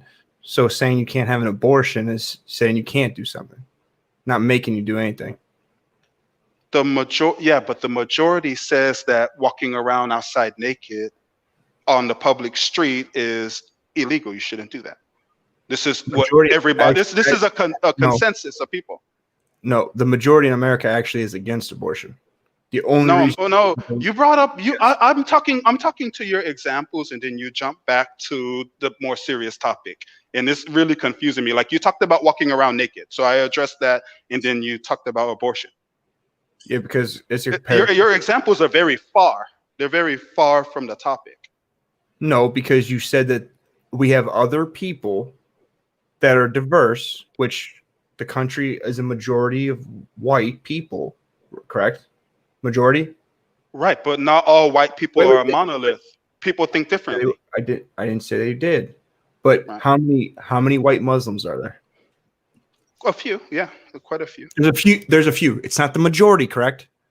But Muslims don't believe in abortion either, though. No, but what I'm saying is the majority of the population are not these other people or diverse viewpoints. Right. Correct? But some respect other people's right to do what they do. You can, like, for example, there are some Christians that respect Muslims' right to wear their face covered and to be able to pray whatever time of the day they pray. Doesn't mean that they're not Christian. You have some people that don't believe in abortion, like myself, but would probably care that other people have the right to do so because it's their right. How's it right? Hey guys, if okay, let's say we did a couple things in policy and law here, and tell me if you think after doing these things, there would be more or less abortion.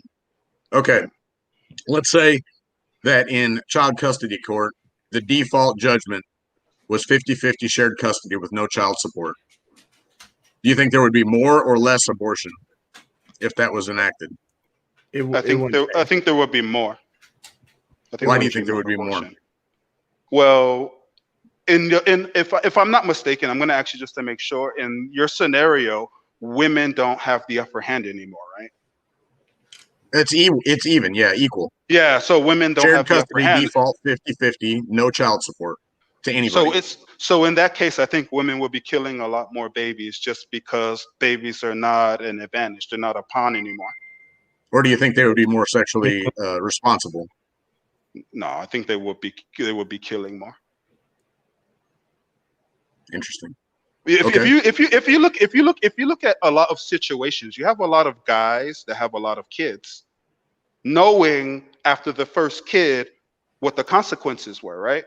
You have a lot of women that do the same. You have a lot of women that go in with the guy raw, knowing that a baby could be one of the consequences of it.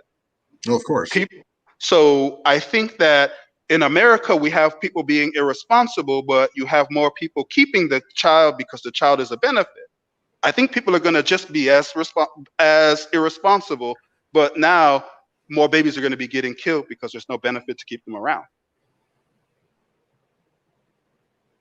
You took the incentive away. My father's ex-wife had a bunch of kids. I think those kids would be dead if she wasn't benefiting.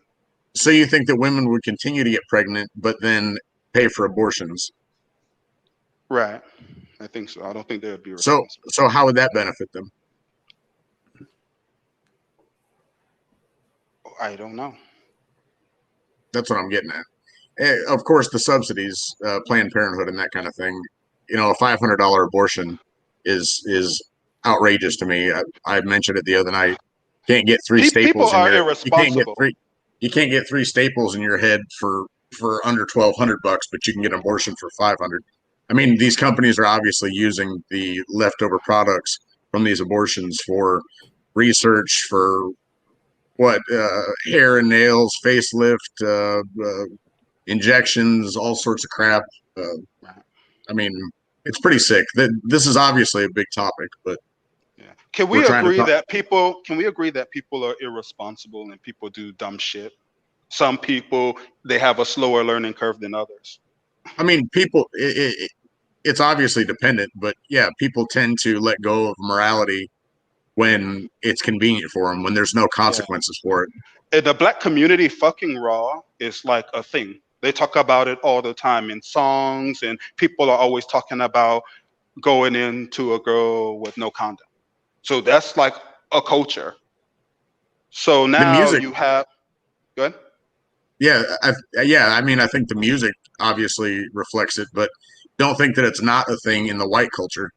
I mean, don't think it's not a thing in the Hispanic culture, because it is. The music So that goes to why I believe that I don't think that it would lower abortions. I think abortions would increase. Well, the idea of sex is not to necessarily, come in contact with somebody in the most personal and private way. It's for pleasure. It's to feel good. Right. It's nobody wants somebody to wear a condom. Nobody wants a guy to wear a condom. The guy doesn't want to. Girl doesn't want to. The idea is supposed to be, within love and affection and all these kinds of things. And when you add, hey, can I have permission to do X? And let me put on the Jimmy here real quick. That kind of kills the mood and puts a big old barrier between the personal relationship. I'm a mood killing motherfucker then. Definitely a mood killing. I kill the mood a lot then. Okay, so I don't think abortion should be legal. But if you're gonna make an argument that it should be legal, okay. I agree with Savage Red. I agree with you, but here's the thing. I think because of everything that I believe, that we should, I guess, get people's minds to change. I'm of the belief to change people's minds, to have people not want to do abortions, to have abortions. Yeah, but see, this is the issue that I have. I think abortion is murder. I think it should be illegal. But if you're not going to make it illegal, then we should come under the same idea that if we're going to go with this argument that the fetus is not a person, all right, well, then I should be able to drop kick every pregnant woman I see in the stomach, and I should only get charged with assault or battery, no murder. You can get charged with attempted murder for doing that, though, just because you doing that could put the lady's life at risk. The lady, you can put the woman's life at risk. It's possible, but yeah, but I shouldn't get charged for the baby. No, you shouldn't. Correct. And I should be able to not pay child support. I should be able to have a financial abortion. I agree with that. With that sentiment, I agree. Unless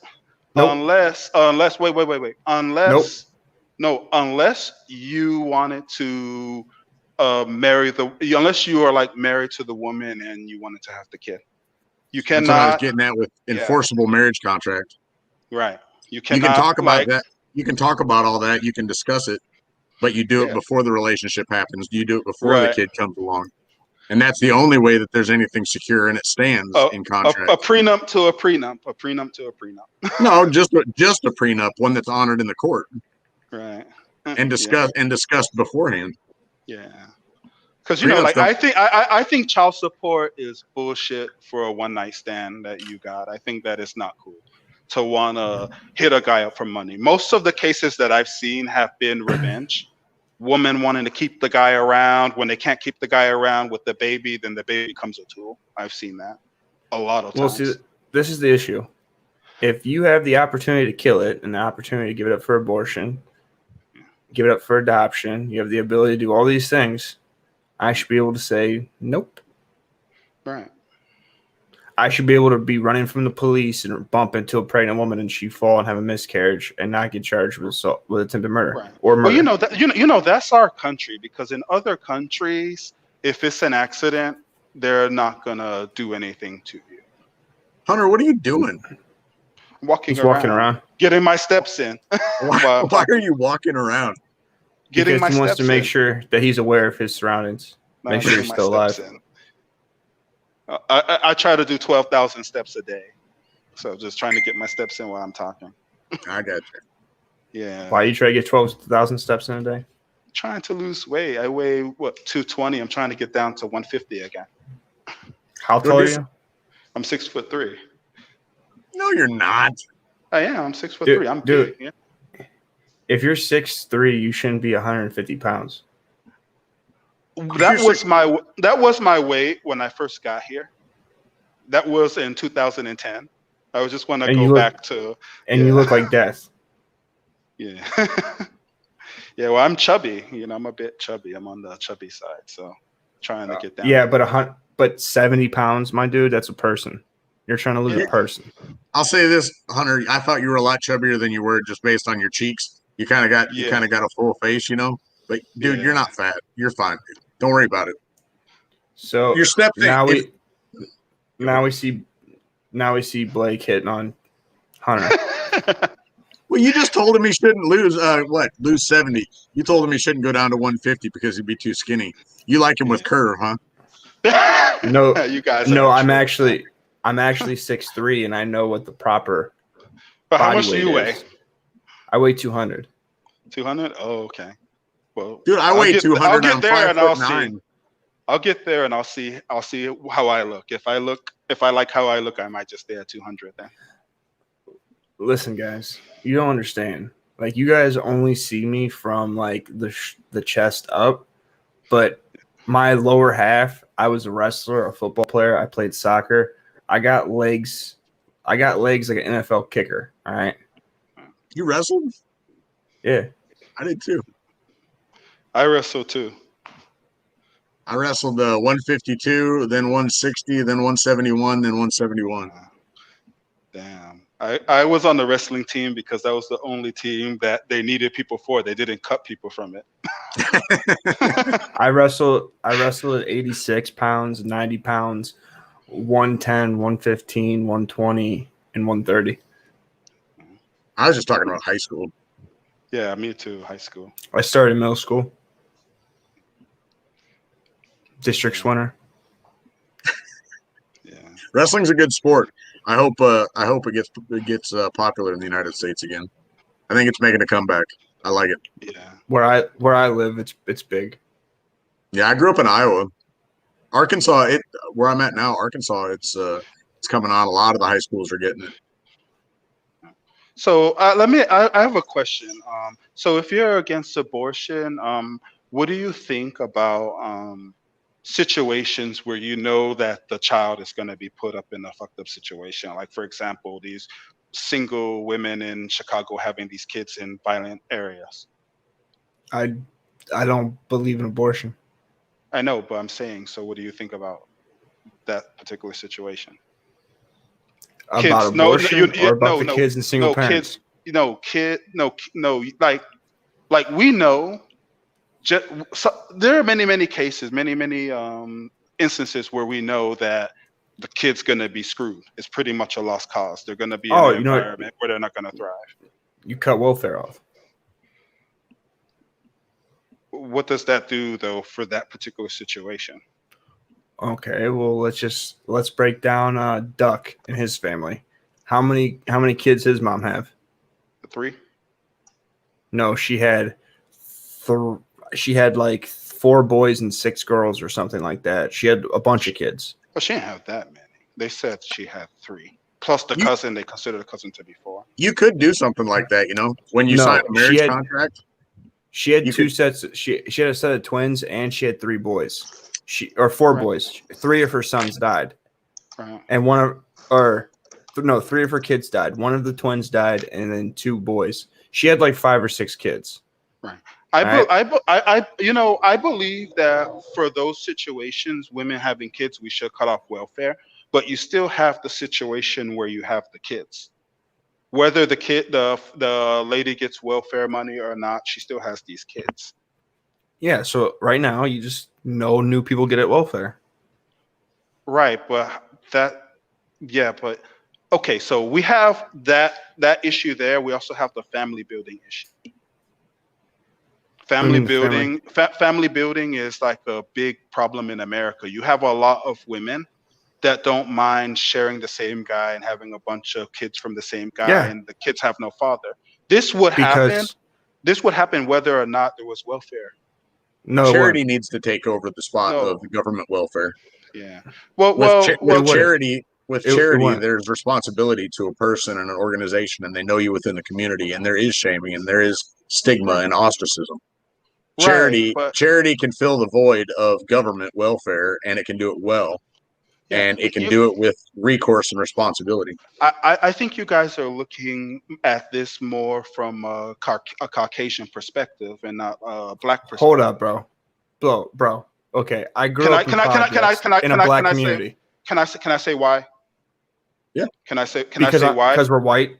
No. Let me explain why. It has nothing to do. If you were black and you were saying this, my response would still be that it's coming from a Caucasian perspective. I didn't say because you're white you don't understand. That's not what I said. I said the perspective you're coming from is more or less that particular perspective. So here's what I'm saying. I'm saying that in the black neighborhoods, you have guys that get a lot of women because of what they do, whether they sell drugs or whatever. So you have a culture where people are okay sleeping unprotected.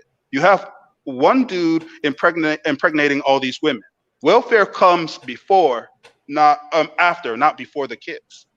So you have a woman having a lot of kids, or women having kids from one dude, and then the kids grow up with no father. You still have those issues that you would have in Chicago. Whether or not you cut off welfare, you will still have women wanting to get this guy. Look at Future. Future's rich, and Future still makes a lot of babies. Women are not thinking about welfare. They're thinking about what this guy can provide. A lot of women in the hood think the same. This guy is selling drugs, blah, blah, blah, blah, blah. If I get his baby, maybe he'll take care of me or whatever. Go ahead. So they're not actually seeking relationships with him. They're just seeking children. No, not children. These women are sharing the same guy. Right. They would be seeking relationships. Follow me for a minute.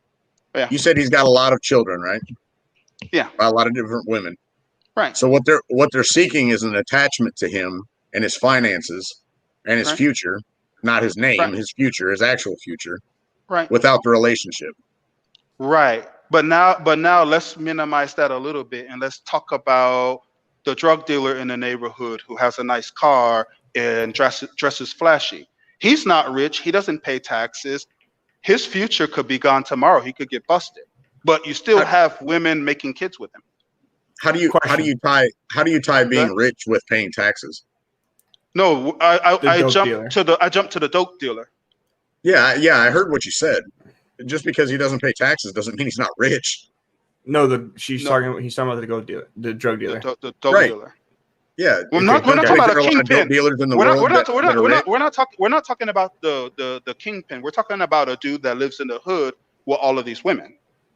Yeah, and when he comes back from the corner every single day, he's got some cash. Right.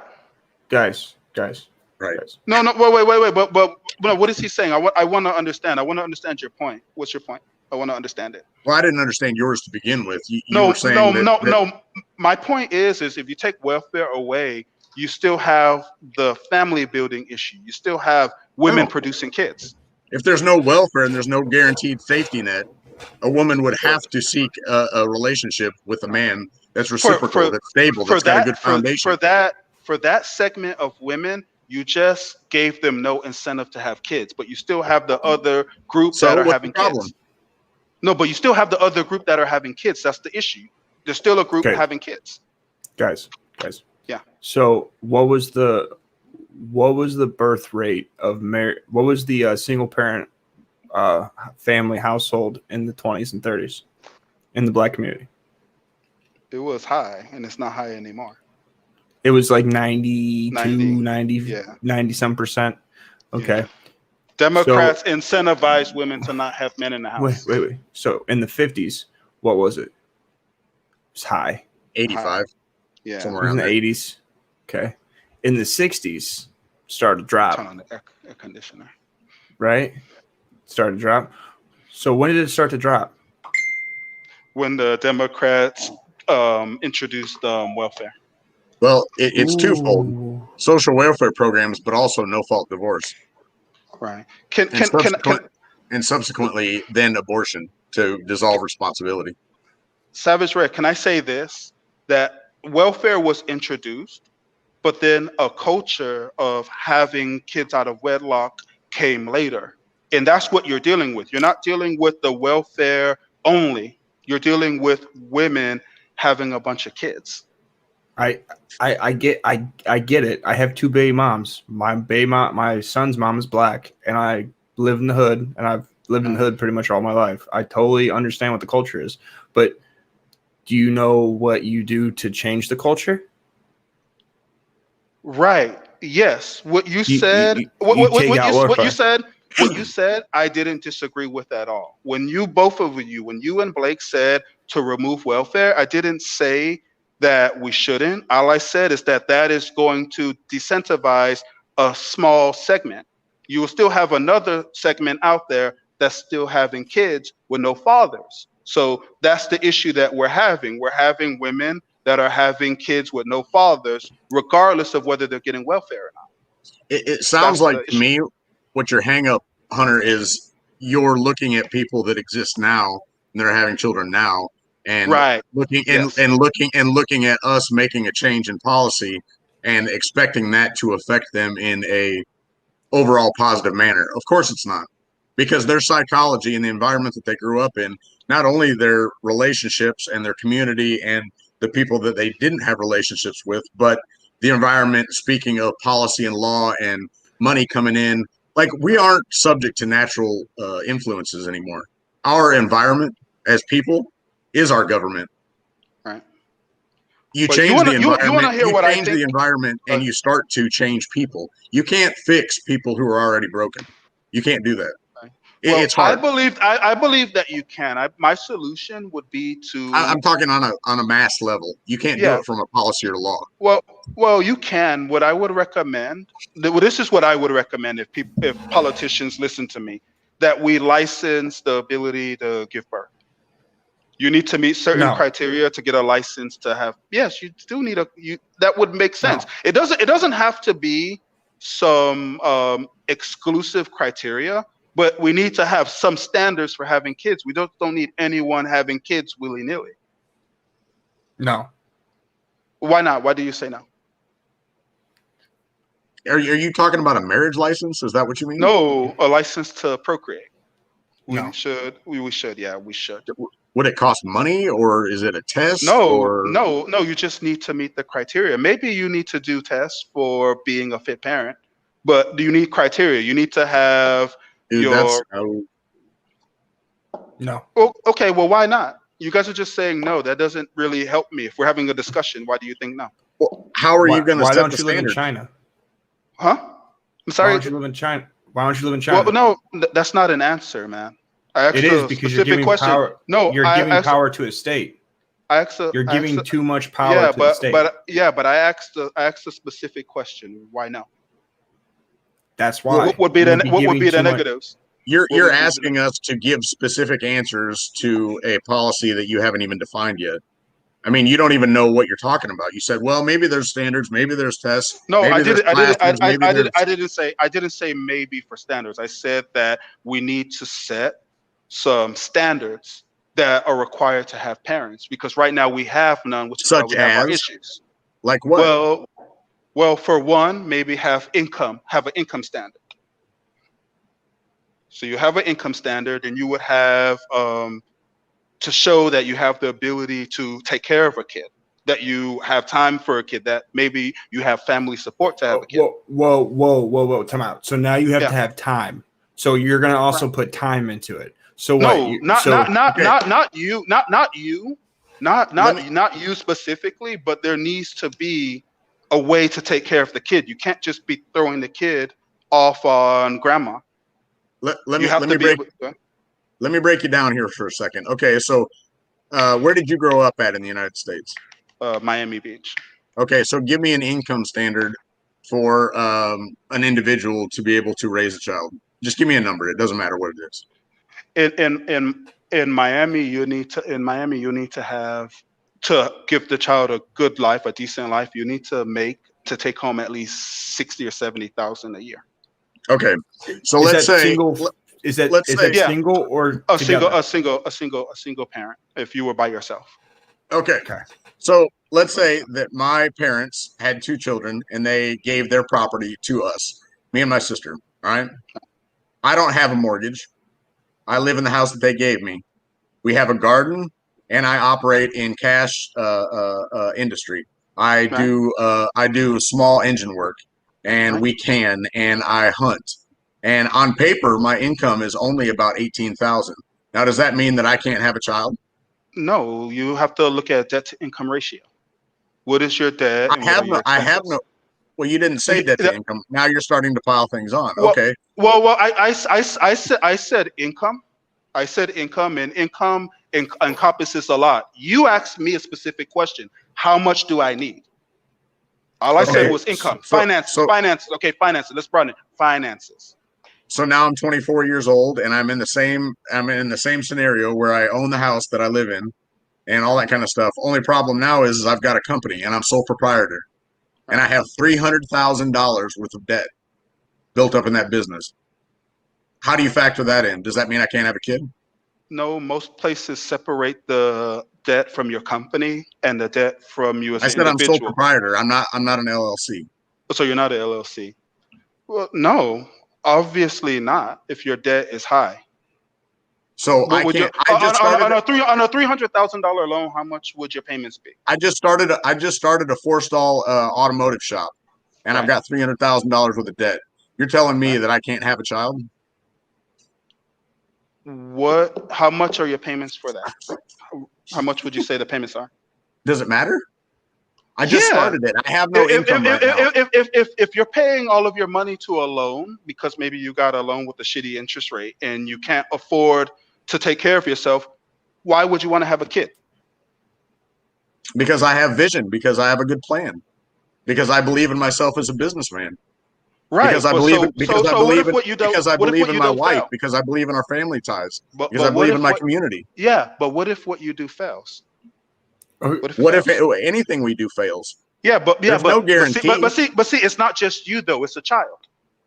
yeah, but even if he got a For me, license, if he got a license and he had a kid and the state said it was okay, and whatever industry he was in, say he sold real estate and there was a fucking housing bubble like 2008, right. and he lost everything, what happens? He has a license to have a kid, but now everything is upside down. Like, Right. so what? He loses his kid then?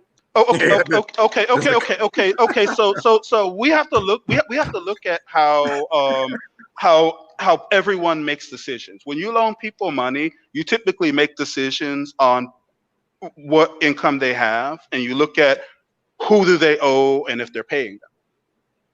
Why Did you wouldn't go to it be? school? Yeah, You went to college? yeah. Okay. Do you still owe student loans?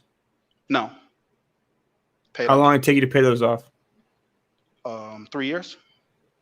3 years. Why did you move Yep. to Thailand? I moved to Thailand so that I can afford to study. Okay. When I went to college, I moved here so I can afford to study. Okay. So you're coming back to America? I'm waiting until all the racial shit calms down and everybody could get along again. I don't congregate by color, and I don't want people to put me in a box to force me to be on a side. So I'll just stay here until things chill. So what about people that go to school and come out of school with $100,000 in student loan debt? How long do you think it reasonably takes them to pay that off? So, like, what's the limit of how much money you can owe as a single person to be able to have a child? That's a good question. I wouldn't be able to give you the answer, honestly. Not without doing some thinking. I can't just off the fly say. And you can't really, Hunter, because to analyze a person and everything in their life, to be able to discern whether they're responsible or financially stable or how are they going to spend their money, all the decisions they're going to make, to then determine if you're going to give them a license or a certificate to fucking have children, that's ridiculous, dude. You Well, can't do that. Well, to adopt, you need to do some of that. So why not make it for having kids? Because you're taking care of another individual. Your decisions, right or wrong, affects their life.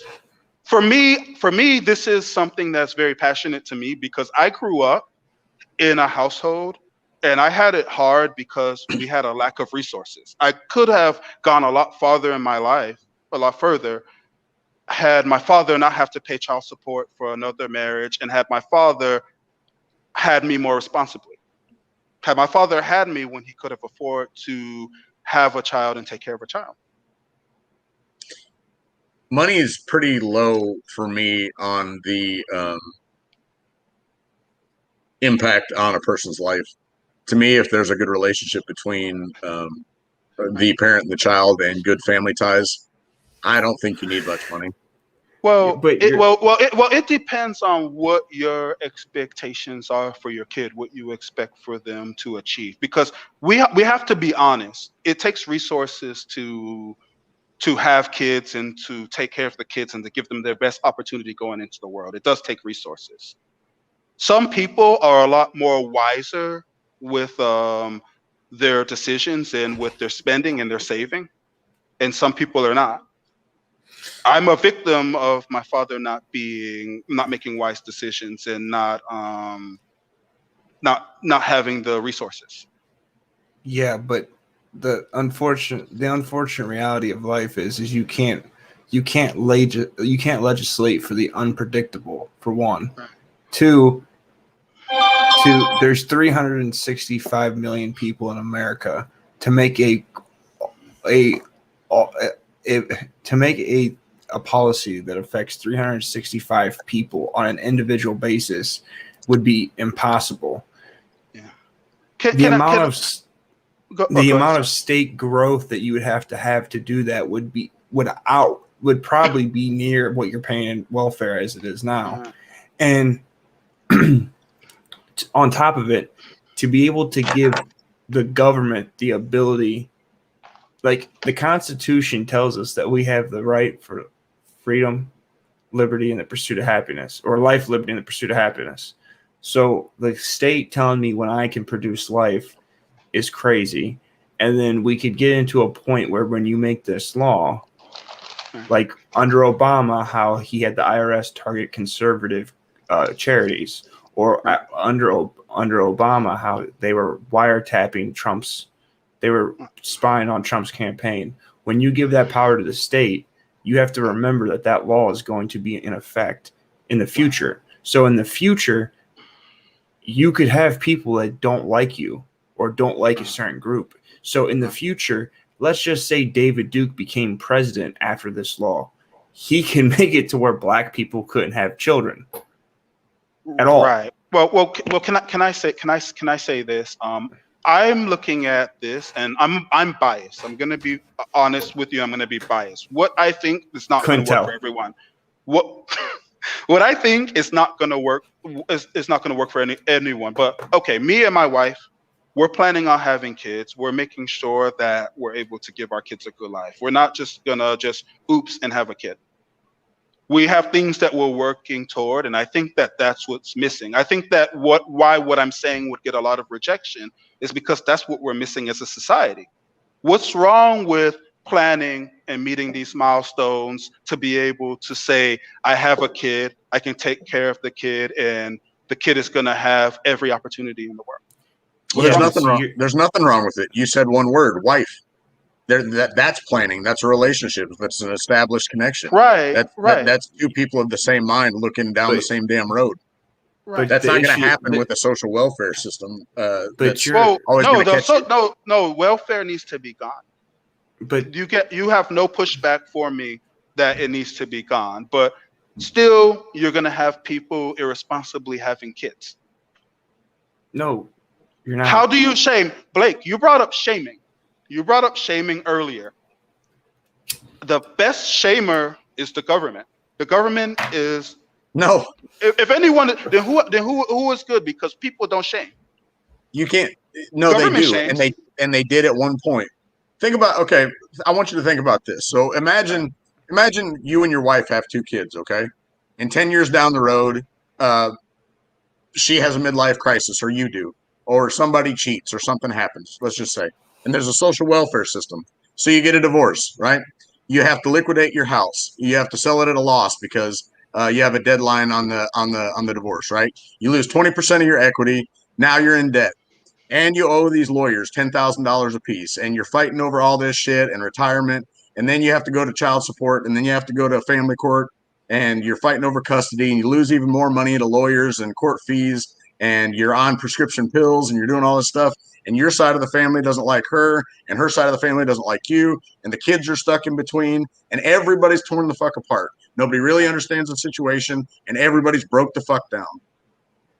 Why does this happen? Because the environment we live in. The government and policy and law is the environment. Now, let's imagine that wasn't there, and there was no soft net for her to fall into, and there wasn't a hell on the other side of this for you. Let's say it was 50-50. You would work your shit out, wouldn't you? And your families wouldn't hate each other because you had to stay civil with her. Because the kids weren't going to suffer all the consequences of depressed dad, depressed father, prescription pain pills, whatever the fuck happens, alcoholism, therapy, all this fucking shit. Right. There can be a civil relationship even after divorce if one person can't use the system and the force of it to hurt the other one and the children. Right. I think that the government should be more proactive in a lot of these things. Like me and my wife, me and my wife, we have a pre-marriage agreement for what everyone gets when we're done, if we decide to split. We have a pre-marriage agreement. I told her, I get the condo, you get the house, and then we split the money 50-50. There's no argument about that. This is what we're going to do. And you see, there's planning, and what a lot of us Americans, we fail to plan. Yeah, I agree. You better look in to see what the odds are that holds up in court. Yeah. Because they don't. Yeah. And here's the other issue that you have to understand. You're overcorrecting you're overcorrecting. So Yeah. the fact that you come from a situation now, you want the government to come in and save you, but the government is the one that decided to instill no fault divorce. Well, and you know, I'm a instill military dude, and I'm kind of used to the government telling me what to do because in the military they tell us what to do all the fucking time. So for me, it's not really a big deal, you know. Just it needs to be done. Fucking do it so that you can get what you want. Military is worse. It's a lot worse. You need to get permission to get married and shit. Yeah, You need to what I said you need to do in the military. You need to show that you can take care of a kid, and when you want to have a kid, they send you to family planning. Yeah, but do you know the difference between civilians and the military? You volunteer, You signed your rights away to the government. right? Well, you know, Absolutely. I'm also a firm believer that if you want to be a citizen of this country, you should serve. We have a Fuck lot of that. people that do that. Oh yeah, I believe that. Whether you Fuck serve in a that. whether you serve in a public office or whether you serve in the military, you have to serve. Not the No. military the way it is now. There's What's not wrong with the enough. military? What's wrong with the military? How long you got? Huh? Oh, I'm done. I'm out already. No, I'm saying how long do you have tonight? How long do you want to listen? You could give me like maybe one or two or three examples. What do you think is wrong? The biggest ones. Well, the fact that you're basically underpaid mercenaries. Yeah. I don't have a problem. You're lied to on every possible level. I don't have a problem with the military. I don't have any problem with the people, the structure and the system, and the cultural illness on the other side of people talking about the military. All the problems that we have in our war and our CIA and our intelligence services and everything that's done overseas, and everybody just wants to say yay military and close their eyes and put their head in the sand. Do you know that I just realized that I'm literally the moderate between the two of you? The moderate on this issue, you mean? Yeah. You're I hate the government. Blake, he's I love daddy government, and I'm in the middle. Well, I'm not hate the government.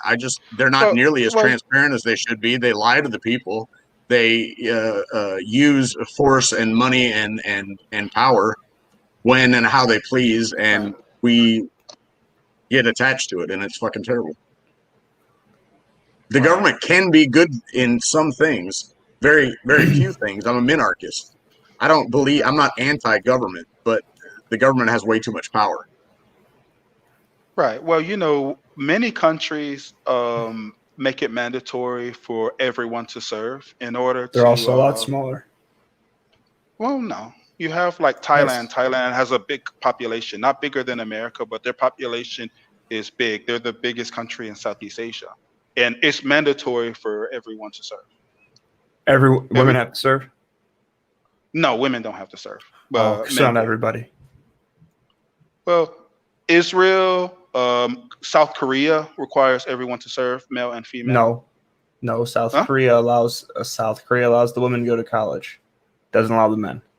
No, men can go to college too. You can get a deferment. No, you can defer.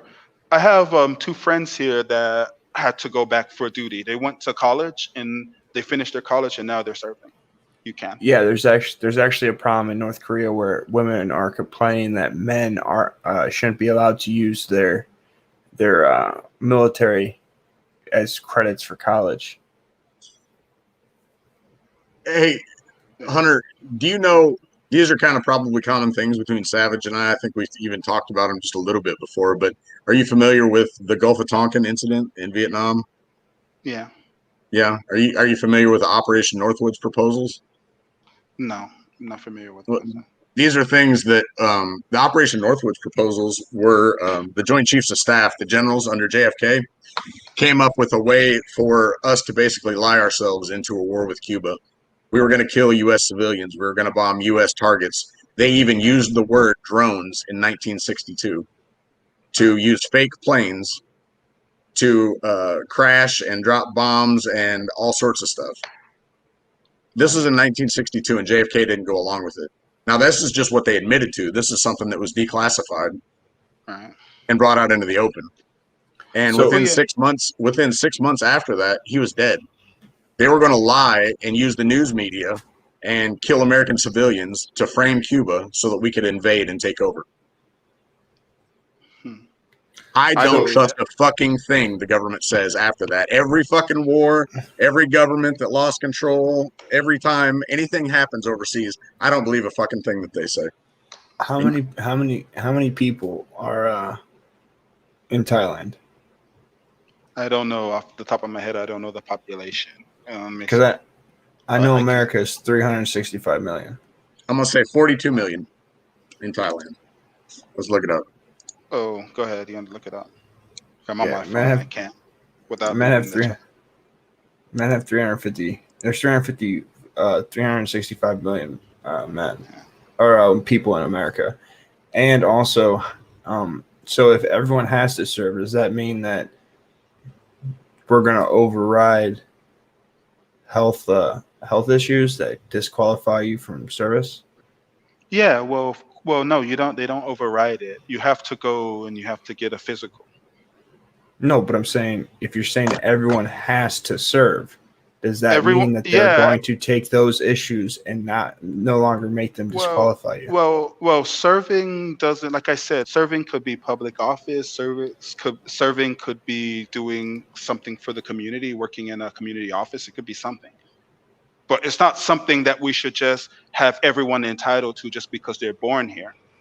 You get people with a sense of entitlement. Look at what's going on now in the Black community. Just because Black people are born here now, they feel that they're entitled to rights that they didn't earn. Then. Thailand has 66 million people in it. Right. It's a lot smaller That's population. Of course, it's smaller than America. It's a big population of people, though. It's a lot of people. How many people in the military? If you consider that a majority, I'll say maybe 80% of the males are serving in the military at some capacity, that is a big military. If let's say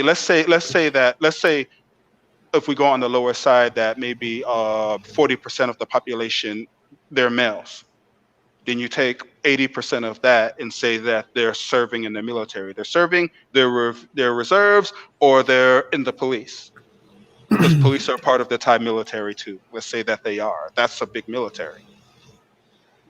Compared to our military, where we're actually trying to lean our military down.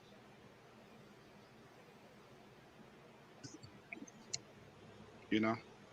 How many people are serving in the military right now? In the U.S.? I got to go back to my computer. Hold on. I'll Google it. I'm using my phone.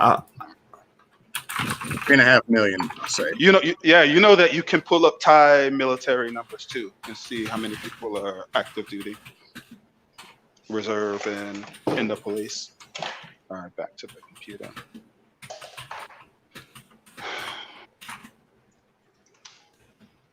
$1.3 million and 800,000 reserves. So about 2 million people.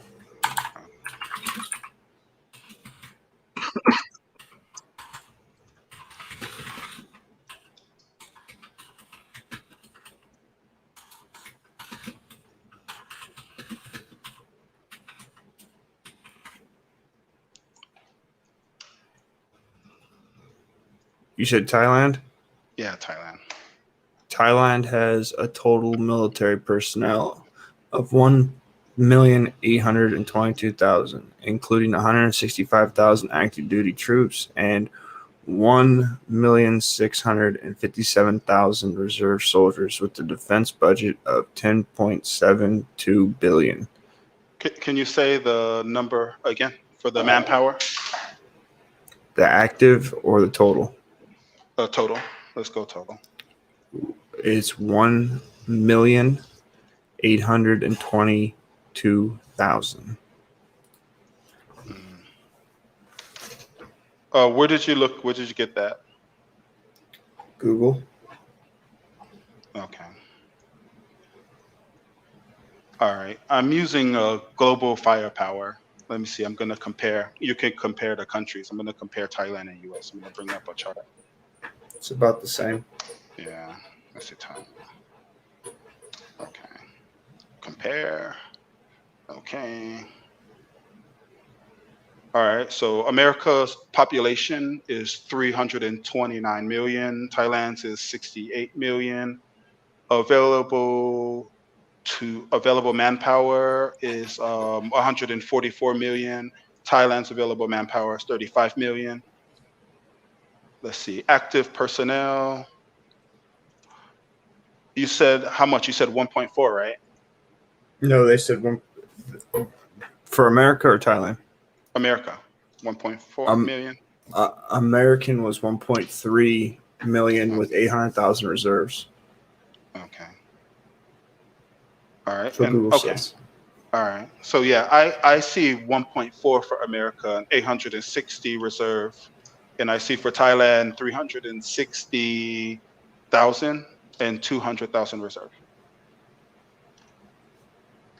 So America's military is bigger. America's ranked number 1. Thailand is 23. Is 23. Okay. Just wanted to know. Yeah. Well, guys, this has been a great conversation, but I disagree with the state getting in there. But I do think that we should make no more welfare cases and end welfare going forward.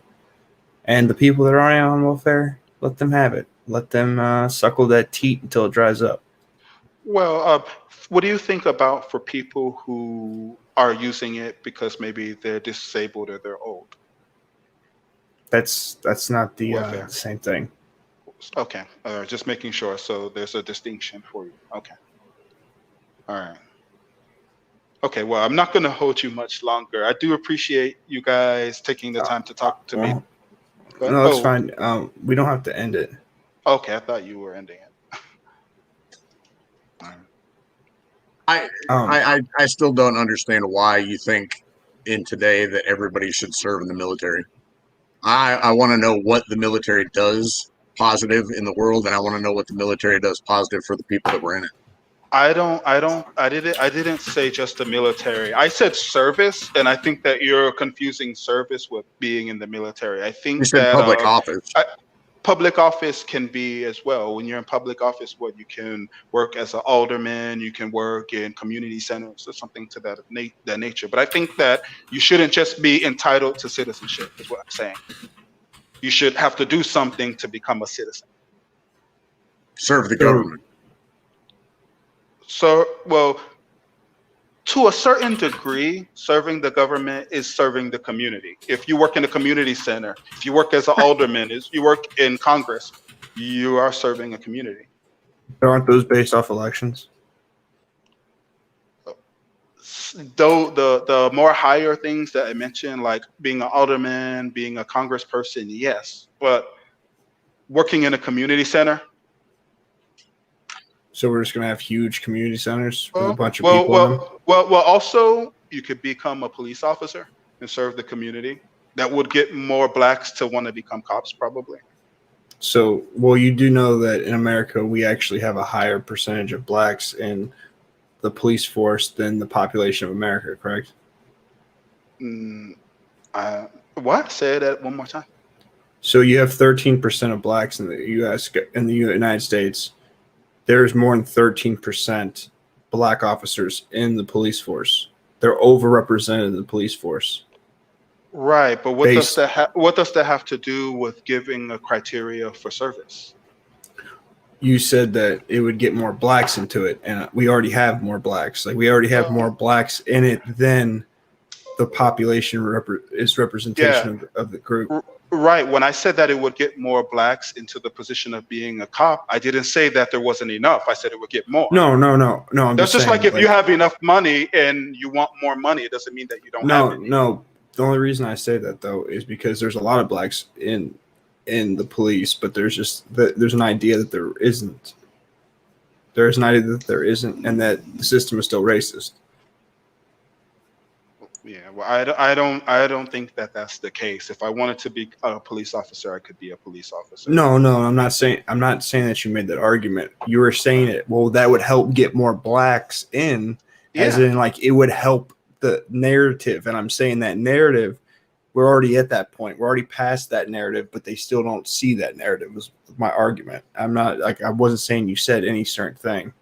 uh, You know, I would be okay with people serving in the military as a requirement if the military did things like projects within the United States, like taking Army Corps of Engineers properties and like returning it to its natural state, planting trees, well, reestablishing like we swamps and do we do things like wildlife. that. Yeah, like the Seabees used to do construction projects and kind of things like that, like way back in the day. Um, but the Army Corps of Engineers is just a joke. It's like property management now. It's just Right. all it is like most of it in Arkansas is like deforested land. It just looks like shit. All it is a bunch of little tree saplings that are growing up after it got logged off. I mean, Right. there's a lot of things that the military would do well and could do well if you took, say, half or three-quarters of the people that are stationed overseas and dissolved NATO or lessened it to a great extreme.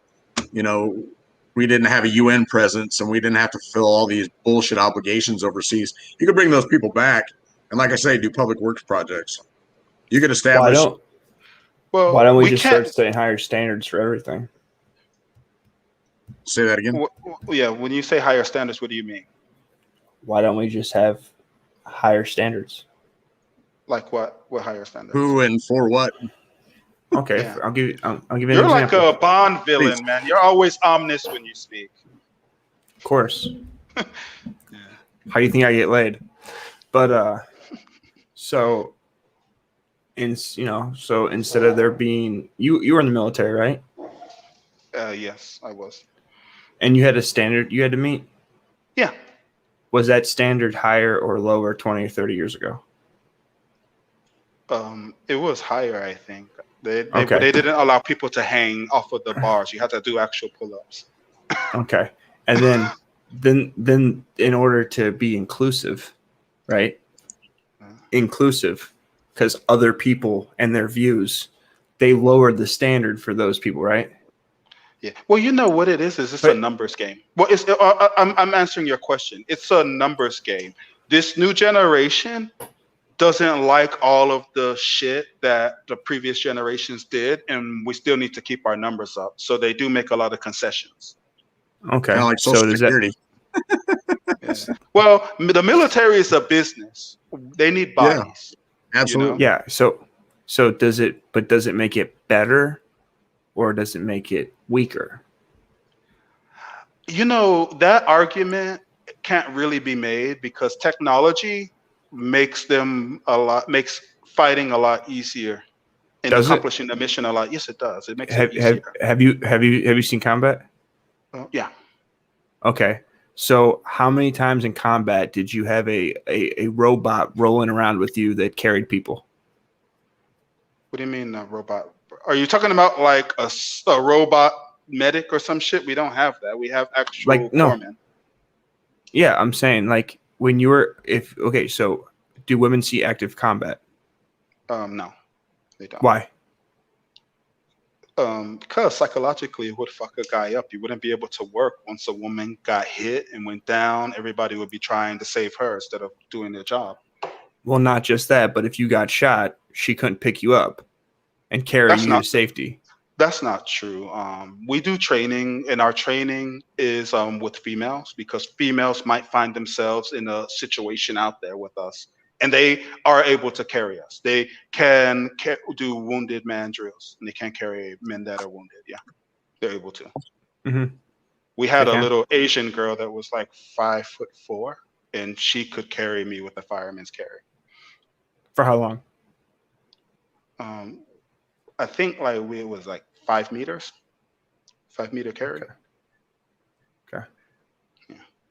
So you should have so they have all crews of women then that go in combat? No. Because women wouldn't act different if they got shot if there was other women, right?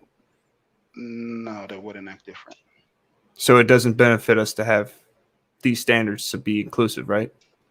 Well, we don't have inclusive standards. Women have a standard that women have had for generations, and we have a standard. Hey guys, Women, yeah. I want to interject here for a minute. I think when we talk about warfare, I think we've got a vision of like World War One and trenches and World War Yeah, Two and like that's what I'm saying. It in 10 years, changes. in 10 years, our military is going to be privatized to actual mercenary organizations. The ground stuff, and we're going to be bug spraying from the drones and the fucking fighter jets from over top. I mean, it's not going to be. We're not looking for conquest here. This isn't like 1940s battlefield shit anymore. All you want to do is push back and overthrow a government. You're not trying to kill the tax population because that's the power. You wanna know what was a big debate that we had while I was active duty? You have a lot of drone pilots now. They created an award. They created an award for the drone pilot, and the award was above the Brown Star. That became like a big issue because drone pilots are not in harm's way. So, we argued that vigorously. We said that we didn't want their medal to be above medals for guys that actually give their lives. As a drone pilot, you're in the States controlling a drone that's in the Middle East. Okay, so question. Are the standards for police, are they lower than they used to be? I don't know. From what I've read and what I've heard, the requirements for vetting them is not as strict as it was, but the requirements to be a cop are a lot higher than they are. You need to for certain, I guess, jobs, you need to have a bachelor's degree and you need to have a certain IQ. You need to take a test just like people do in the military. Mm-hmm. I'll ask my dad. My dad went through the police academy. Do you know that they disqualify people with high IQs from being in the military? No, they don't. Not at all. Yes, they do. My IQ's a 136. I'm gifted. They steer people, even the higher IQs, like the 130s and 135s. They steer them to certain positions. Hunter, I'm gonna be honest with you. Of course, yes. They don't allow intelligent people to be enlisted. You listen, bro. You say gifted, I say touched. All right. What do you mean Tomato, touched? tomato. What do you mean touched? That went over my head. Oh, okay. I'm gonna say another way of saying touched is special, or another way to say special is like not in touch with reality, trying to give motherfuckers a license to have children. Well, when I'm saying those things, it comes from, I guess, my experience. I don't think that a law is going to be passed. I don't expect there to be a law to be passed. Shouldn't. I gave my opinion. You know what I mean? I didn't say that it's fact. I gave my opinion of what I think would resolve the issues. Because, mind you, I asked you, and you weren't able to give an answer. You thought that removing welfare would resolve the complete issue. When I brought up the other issues of no fathers being in a home and still having the violence, you didn't give an answer. So I gave what I thought would be an answer. Right or wrong, I gave an opinion. No, but I gave you my answer. The answer I gave you was get rid of welfare. Yeah, but that takes care of the issue for people who are relying on it. But then you still have people that are having kids. Yeah, but what you don't understand is women. It's going to reduce the numbers. It's going to reduce the numbers, but you're still going to have people having kids. Yeah, and they're going to have. But no, it would definitely drop. The amount of problems you'd have would drop because you're. Why don't you like when you were in the military? Did you have like gear on? Like, did you when you went to combat? Did they give you guns and ammo and gear? And did they prepare you with stuff? Obviously, yes. Okay, how often do they just drop you behind enemy lines with no equipment, nothing, just naked, just out there in the wilderness doing a mission? Never. But I'm trying to understand your point. What's your point? The point that I'm making is you would not want to go to combat if you were not prepared to go to combat, correct? Right, but that's not the case. These With women kids, are not. These women are not planning to have kids so that they can get welfare. Welfare is No. like it's like they don't care if they have a kid because they will get welfare. That is not true. When did welfare come about? Welfare came about, I think, in the 80s. In the 80s is when it was really pushed. Welfare. Well, when was came welfare? out in the 60s. 60s. Well, I'm talking about okay. I think child support. It was child support that came out in the 80s. Yeah, but I'm not even talking about child support. Child support and welfare are two different issues. I'm talking about welfare, food stamps, and welfare. Right. So you're telling me that in Chicago, deaths would decrease and women will stop having these gangbanger babies because you took away welfare? It's not going to stop tomorrow, but over a 10-year, 15-year period, it's going to be decreasing because as soon as a woman finds out she's pregnant, do you know what they do? Have an abortion. No. if they don't. They go down to the welfare office and they get Medicaid and they get food stamps immediately. All you have to do is be pregnant and you automatically qualify. My family grew up poor, and we didn't get on any of those benefits.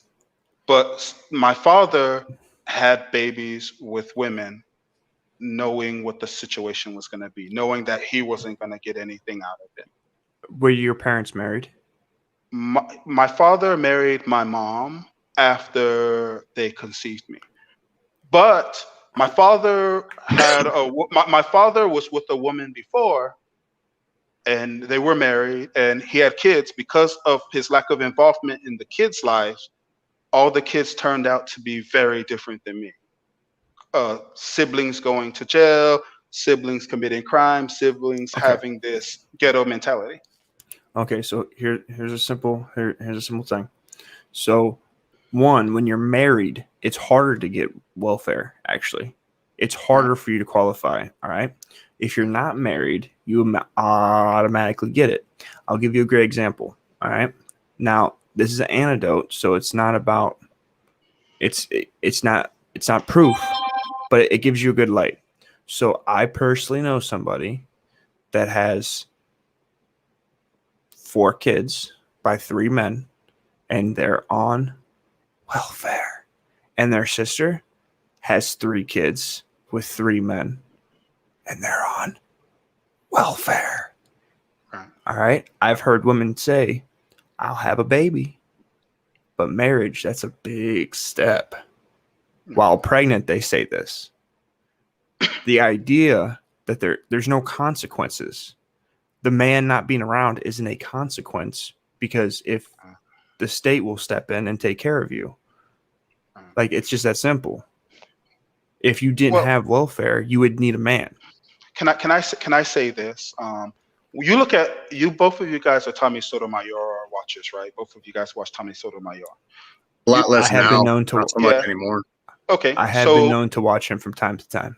Okay, so in a lot of stories that you see with a lot of these women with a bunch of kids, they're not the most attractive woman, but they're sleeping with who wants to sleep with them, and they're sleeping with the guy how the guy wants to sleep with them. You look at that guy, the BG Duck or whatever his name is. His mom is not a very pretty woman, but yet she managed to make all these kids, and she was willing to do it for a guy's attention. These are the issues. These are the issues that are being faced. Go ahead. Do you think his mom was on welfare? Do you think she got food stamps? Yeah, probably yes. But what does that have to do with her sleeping with guys to get the attention of guys? You see what she did? She slept with the opponent of her son just because the guy gave her attention. Women do that. Correct. No, not women. No, don't say that. Don't say that. Not women. I'm not. A I'm not. specific segment of our population does that, and I'm not even talking about I'm not. racial. I'm not. I'm not. I'm not. I'm not. I'm generalizing because it's an overwhelming amount of people that are doing it. If we have this welfare issue, Yeah, if well, you one of the if you guys are, problems, if you guys are complaining that the issue is so bad, then that means that it's a big number doing it, a big number benefiting. yeah, of course it is, So and it's then it's growing every fair. day. So then it's fair that I say women because women are benefiting. We're not. I Women are I don't benefiting. have a I don't have a problem with you generalizing. I don't get offended by it. But what I'm telling you though is you like if you didn't have this if you didn't okay, how was it that 100 years ago the Italians and the Irish came here and had 14 kids and were married? Right. There wasn't welfare. The wife stuck to the husband. They had Right. to be a group. The Did it? kids had to have personal responsibility and help the dad. They worked. Like there was a nucleus of a family that had to be held together because there was no other option.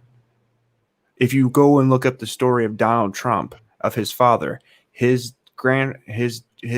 grandfather came here from, I think it was Germany or Austria, and his grandfather died when Trump's dad was 12. His dad took over the family business at 12 years old. Right. Like when there is no other option, you are going to do what you have to do. But the problem is when you give people too many options, they're like water. We're 80% water. They're going to find the easiest and least path of resistance. Right. Here's what happens in my community. This happens everywhere, but in my community, and I can only speak for my community, you have women that like a particular guy at a certain age. Typically, they like bad boys, right? So if That's this a woman in guy, general. yeah, that's what I said. So I started with black women, but I switched. I said women in general. So if you I, have, I, I think you've already misstated. I don't think can that I the finish and character. you could rebut me? Can I finish and then Yeah, you could yeah, yeah. rebut me? So while Go it's ahead. still fresh in my mind. Okay, so you have women that are chasing the popular guy. Women have no issue sharing men. So you have women procreating with women have no issue sharing men. They do it for resources. There's a video that I will send you later to check it out. It's a red pill video. You'll get a kick out of it. Okay. I've probably seen it. Yeah, but going back to what I was saying, so women chase bad boys, typically get knocked up or get scarred from the bad boy, and then they look for guys like me to want to support them and get mad when guys like me date outside my race. So this is what I'm dealing with. So that shows that there is an issue with these women and these men. You're laughing because you're probably one of the bad boys, huh? Yeah, so you're laughing. You think it's funny. No, I'm laughing. Are you proclaiming yourself to be a simp? Is that what you just did there? No, I'm not a simp. I'm not a simp because I decided not to fuck with my own women. I went to where no. It had nothing to do with race. You just said they want the bad boys, but then they want to settle down with me, and usually they want it's to try bad to boy. get. There's the bad boy simp Well, dynamic. So that's why I asked. well, no, because I get yelled at and I get called a coon and all this shit because I'm not wanting the women that are complaining that I date outside my race are typically the women that I described. They typically have an issue with the fact that, okay, I'm with the Asian woman. The woman that has 3 kids and they're from different guys has an issue with my dating preference. I don't want to date them because they're not a good prospect. But going back to what I was saying, so they chase this particular guy. All these girls have babies with these guys. And then what? And then what? Then the kids are left and the kids are screwed over. I think I'm focused more on the kids. On the kids repeating a cycle. The kid growing up and being just like their dad because they're learning from their moms. The women don't care. I think a part of that is because, like you mentioned, there's no repercussions for their actions, but the repercussions go past welfare. Women are not held accountable. If a woman is having a lot of kids and she can't take care of her kids, she should be thrown in jail just like us, and she's not. So welfare I agree. is not. Yeah, but just pulling welfare only is not going to resolve that, and that's what I'm saying. There needs to be something to keep the men in the house or to keep the women's legs closed. I got a question for you. You've had sex before? Obviously, I'm married. Yes. So when you have sex, the first time you ever went to have sex, you just tuck your thing and just jammed it full go. No steps. You didn't go step 1 and then step 2 and then step 3. You just went from 0 to 100. Well, yeah, I guess, yeah. It was 0 to 100. There was no foreplay? I think No. that's what you're asking, aren't you? No, normally the 0 to the 100 encompasses that too. Yeah. I think what I'm saying is you spit on it. You put your tip. There's steps. Like, I've never had to spit. Analogies are not your thing, man, step. bro. Analogies are not your thing. You should just come out with it and just knock me over the head. They are. What you're saying. Yeah, you just come out with it. There's a weaning process is what he's getting into. No, we just don't. Yeah. But this issue is an issue now, and it's a really sorry, I muted myself. This issue is an issue now, and it's a really big one. And before black boys are gunning down other black boys in the streets, and my fear is that this cycle is going to perpetuate itself regardless of whether there's welfare to incentivize women or not, because women are going to do what they want to do with their bodies. They're going to fuck who they want to fuck. They'll make kids, pass kid off on mom. The kid will live in abject poverty while mom is still chasing dick. This is what happens. Okay. So before you say that I can't, analogies are not my thing, internet's not your thing, okay? How about that? All right? Yeah. Let's just get that clear. All right. Now that we're at an even level of agreement. All right. No, but what I wanted to say at the beginning when you were talking about bad boys and stuff, Hunter. Yeah. What I think that people don't realize is your stereotype of a bad boy is somebody who's aggressive, right? Somebody not aggressive, but women go for a particular look. No, I'm not talking about what women. I don't care about women. I'm talking about the stereotype of a bad boy. Somebody who's aggressive, somebody who is decisive. Whether they're making good decisions or bad decisions, they more or less just stick to them, right? No. Somebody. Your actions determine, in my opinion, whether or not you're a good person. What are you describing as a bad boy? Is what I'm trying to get. What are their characteristics? What are they? Okay, so you have, for example, the star athlete, you have the guy that doesn't come to class, you have the guy that sells drugs, you have those guys. Those guys have no prospects, and when those guys don't amount to anything in the future, the woman typically tries to fall back on a safer option, because at that point, after making those kids, she's looking at security now. She's looking at what she can do to secure herself and secure her offspring. The guy that she procreated with wasn't a good choice. And what is welfare? Same thing. It's the same. Security? Okay, But that's not my argument, though. My argument is not that welfare doesn't need to be pulled. I'm saying that there needs to be more than that. And I asked you guys about, okay, this issue is taken care of. What about this one? And still, honestly, I haven't really gotten a very straight answer on it. Honestly, you're wanting to know how we walk the population down from the welfare state that we have to nothing. That's what you want to know. How do we transition from what we've got now to something that's sustainable? Right. Okay.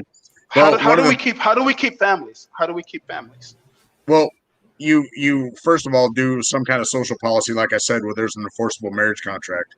Maybe before you get married, you get a pregnancy test, and any kids that are conceived before that marriage takes place are only allowed to have 65 or 60% of welfare benefits. Every kid after that, 100%, if it happens, if you fall in that position in life. 50-50 shared custody. No child support. These are things that will start to steer people's behaviors and choices. But to what you're talking about, I talked to Tommy about this one night on his show. Okay, you have a large segment of our population that's been in prison, right? Right. And when they get out of prison, they don't have very many prospects, and they might feel pretty shitty about themselves, and they might be looked down upon in the community, right? Right. Okay. Here's a program, and I don't think that the government has any business running this. But imagine all the blighted properties in these urban areas, like Detroit, like St. Louis, not New York necessarily, but Cleveland, maybe, wherever these are at. There's a guy that had this company called Blight Authority. And what he did was he went in there and demolished all these drug houses, all these rundown abandoned buildings and stuff like that. And they were basically empty lots. And what I was talking to Tommy about was one night, you take these lots and you make them into community farms. You're familiar with the concept of food deserts, right? Right. I remember that, actually. I remember your call now. Right. Yeah. That. So you get these guys and you train them up in prison with some very, very basic skills. How to plant, when to plant, fertilizer, this kind of thing. You start to have them housed on these farms in the middle of these urban areas. And they sell this produce at a loss to break even, maybe even make a profit, and they get a wage. And this is a way to integrate them back into their communities with a skill, with something to be proud of, and something to calm their mind. I don't know if you're familiar with the effects of green and growing things around human beings and the psychology and the emotional effect and positivity that it brings out in people. But these are ways to calm not only the released inmates that are growing these things that are housed there that make this produce, but also the people around them. They start to see blossoms and insects and green and foliage and something positive where there was something nothing but negative. See, you're talking like a man. A lot of these guys that went into prison and came out were not raised by men.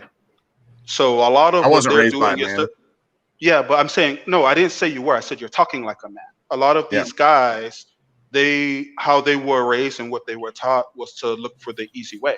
A lot of these guys are repeat offenders just because the way to do it is too long. The way to get back on your feet is too long. It's not fast enough for them.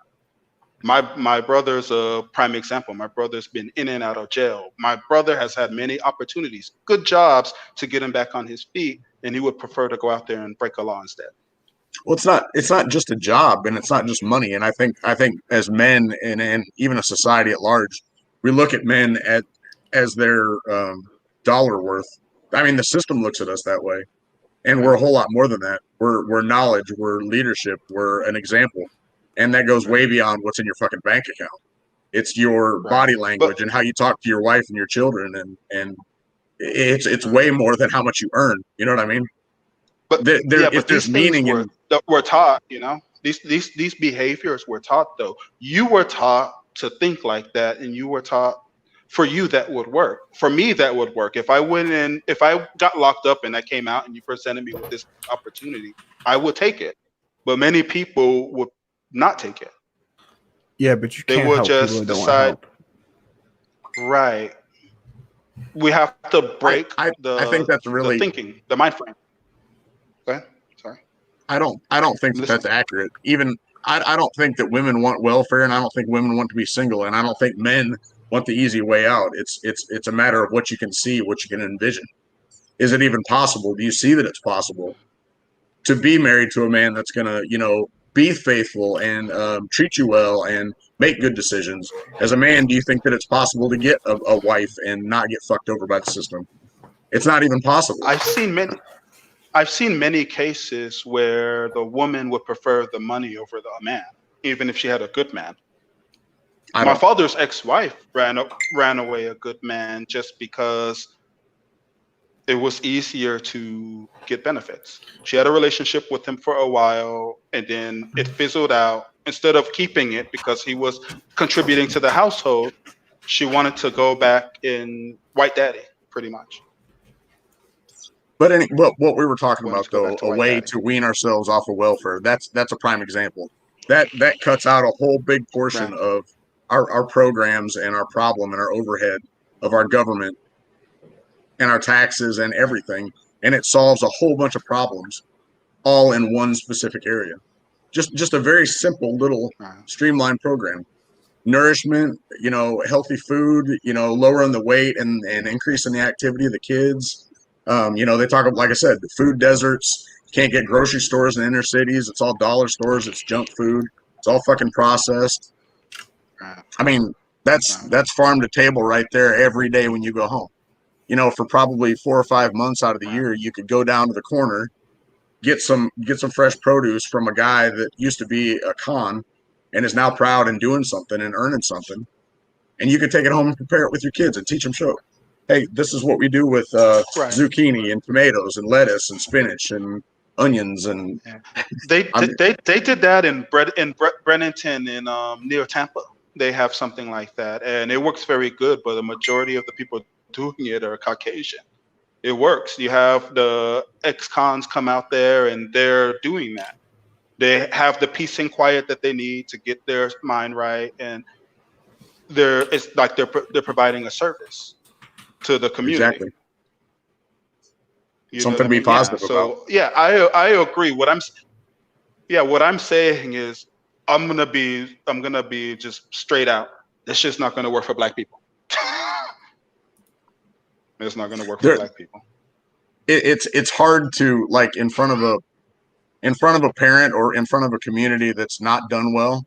It would be hard to put a good option like that in front of them, because in the back of a parent's mind, somebody that knows that they've been irresponsible, they don't even want their children to start to learn better or know better, because then it makes them look bad. You know what I mean? Like, in their children's eyes, they would have to admit their faults. Right. If you even put better options in front of the children about knowledge and health and food and work and all these things and different ways to cook and whatnot, then all of a sudden that single mom is gonna poo-poo the program. She's gonna tell them, oh, they're bad. Tell her kids, oh, they're bad people and they're teaching you wrong and mama's the best. And it would just be a pride thing. Not that it's not good, but she's gonna lie to protect herself and her image. Right. I seen a situation. I was mentoring a boy where his mom didn't want him to he just got out of juvie. And she was more concerned with him paying rent than going to school. I gave him money to pay tuition to go to a community college, just to try to, get an associate's degree and then go from there. And she was more concerned with him paying rent. She wanted him to go out and sell drugs again. When he told her that wasn't an option, that he wanted to do something different, she pushed it. Well, then you need to get a job then. So she's sabotaging him being able to better himself because it doesn't benefit her that he betters himself. Yeah. Not like him selling drugs and bringing the money to her. Going to college isn't always the greatest option either, but it should definitely come down to his choice. And I don't think that I'm sure he knows, and and your mom knows in the back of her mind that selling drugs is not a good option either. But I agree. I agree. I agree with you that college is not the best option. But my reason for wanting him to go to college was to try to get around people that are different from the people he normally hangs out with, and to try to bring some structure. Try to bring some structure, to try to get into a routine and get used to doing a routine like it's normal. I need to get up to go to work. Going to college or school kind of prepares you for that. It may not be the best option, but it's a positive direction. Send him to the military. Any closing thoughts? Yeah. Well, everybody talks bad about the military, but everybody speaks bad about the military. But here's my experience, and it's very quick. I'm not going to be long. I used to be into the urban thing, my pants hanging off of my ass, and stuff. I joined the Navy, and when I got to boot camp, I seen that everyone was dressed really, really sharp, and they looked really, really good. And everyone had a purpose, and they knew what they were doing. From the junior drill instructors to the senior drill instructors, there was something there that kind of shaped me into being a man. Seeing that and evolving myself, having an example. So for me, that's a positive. My closing thought. So that explains it. You went to the Navy. What's wrong with the Navy? Come on, bro. You know that all the militaries rag on each other.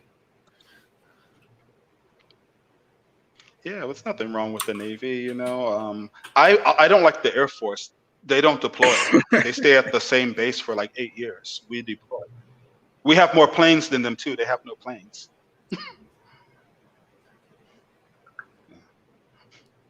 Yeah, but all right. So, Blake, your closing thoughts. We're waiting on you, bro. My closing thoughts. I didn't know that's what we were doing. Okay. Okay. I'm a little off. I'm a little off. I had a little bit of medicine before I came on, so I'm a bit off. So I apologize. Yeah. Okay. So here we go. I'm gonna make an analogy in honor of Savage, and I'm gonna see if I can do better than him in your eyes. Okay, Honor. Here goes. Okay. So going back to the abortion thing, I'm gonna analogize it this way. There's a lot of people that don't like to wear masks, right? And it's not necessarily about the virus. It's not about anything. It's they don't want to fucking do it, and they don't want to hear somebody tell them to do it, right? You make abortion the same way when you want to make it illegal. The way to lessen abortion is not to make it illegal. It's to improve people's lives before that choice is ever even contemplated. So they don't get to that point in life. That's how you lower abortion. I agree. Do you think in the black community, like the situation in Chicago, do you think if we improve people's standard of living that the violence would decrease there? No. Government, nobody can improve somebody's standard of living. I mean this seriously. It doesn't matter. It really doesn't matter how much money you have. If you have a bond between the people around you, you can make it. I mean, you can make it. There's charity that'll come in there, but the idea is scarcity and provision among each other, a connection with one another to work towards something, right? If government's always there in the background, it degrades everything that held you together and in your relationships and ties to your friends, to your community. And there is no system. There's no support structure. There's no bonds. There's no ostracism and standards and expectations. There's none of that.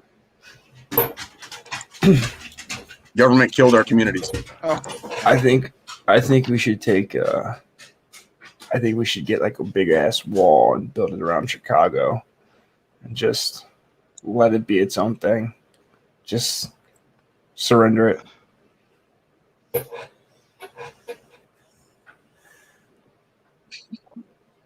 It's just the south side, right?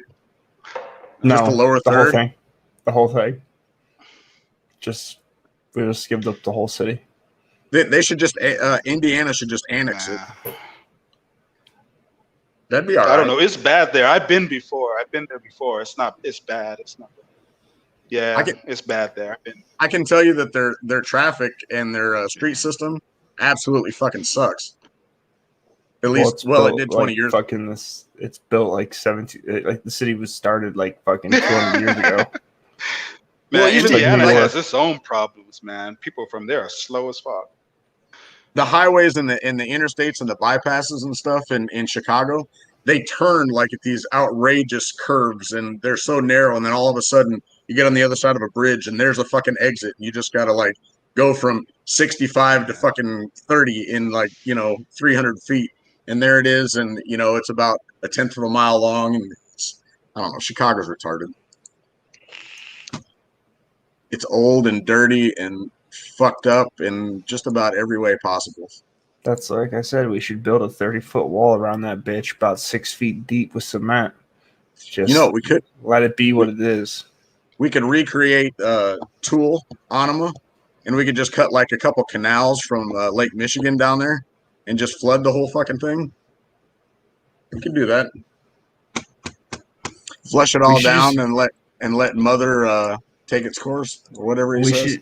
We should just give Chicago to Canada. To Canada? You think they could turn it around? They come down and flip it? I don't think they could flip it, but I'm just saying let them deal with it. They might. They might. Like, Well, I'm done. I'm out of ideas, fellas. What do you guys got to say?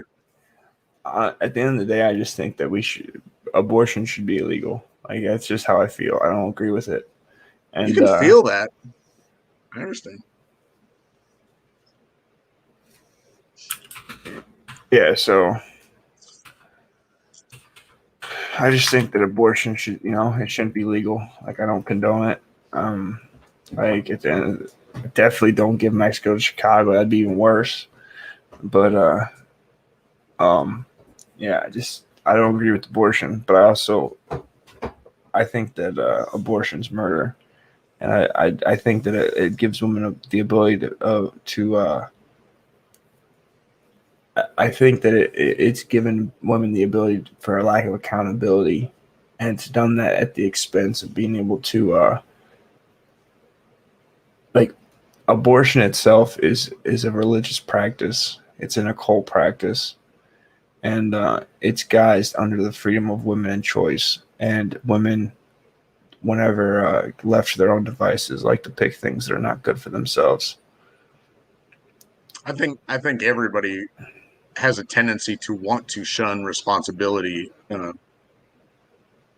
most of the time. And I agree with just about everything you just said, with the exception of the occult and religious thing. I don't think that it has a basis in either one. I know the Bible references abortion and killing babies and in a lot of different spots. And, I also, I don't see it just as a negative for the child. I see it as a negative for the mother. I see it as a negative for the father and everybody that's tied to in the Bible. In the Bible, what does it say to do abortion? It says that a woman should drink bitter water, and if she loses the child in her womb, then it was the child of not her husband, and if she keeps it, then it was her husband's child. Something along those lines. I can't quote it word for word, but bitter water. It says that bitter water. I think it was basically a stand-in for like poison. Said that if the husband thinks that the woman has been unfaithful, that the woman should drink bitter water, and if she loses the baby, then it was a baby of another man's, and if she keeps it, then it was her husband's. So, if the husband thought she cheated, is what you're saying, right? Not just do it all the time because it's free to do. Well, what difference does it make? It's a fucking life, right? But you're quoting something, so you got. I want to know I'm understand the concept, the context of what it says. That's why I'm asking. And also in the Bible, where it talks about killing the children, it was killing the children of people, abominations. Well, that's a great standard. Who says now? Who makes the calls? Who are abominations? And can we kill their children? Again, it comes down to the context of what was being said in the Bible. Like, well, those are great standards. Let's kill some children, so long as God says it's okay, right? No, that's not the argument that I'm making. I'm saying you're referencing something, and I'm giving you a context. There is no context for killing babies. What context is there? You're saying that it's okay as long as God says it's all right, because the children that you're killing are the children of a population that's an abomination or something. No, what I'm saying is that is the context of what it's referring to in the book. If I said that I forced women to have sex with me, the book that you worship and that you believe. I do believe in it. Okay, well then you should believe all of it. And there's a lot of nasty shit in there. I didn't say I didn't believe all of it. Okay, then abortion's a thing. The Bible talks about it. Talks about ripping open women's bellies and stabbing their babies with swords and all sorts of shit. Pull up that scripture. Okay. I'll start with bitter water since I talked about that first. No, the opening of a woman's womb and stabbing with a sword. Pull up that scripture. How do I word this? Bible babies.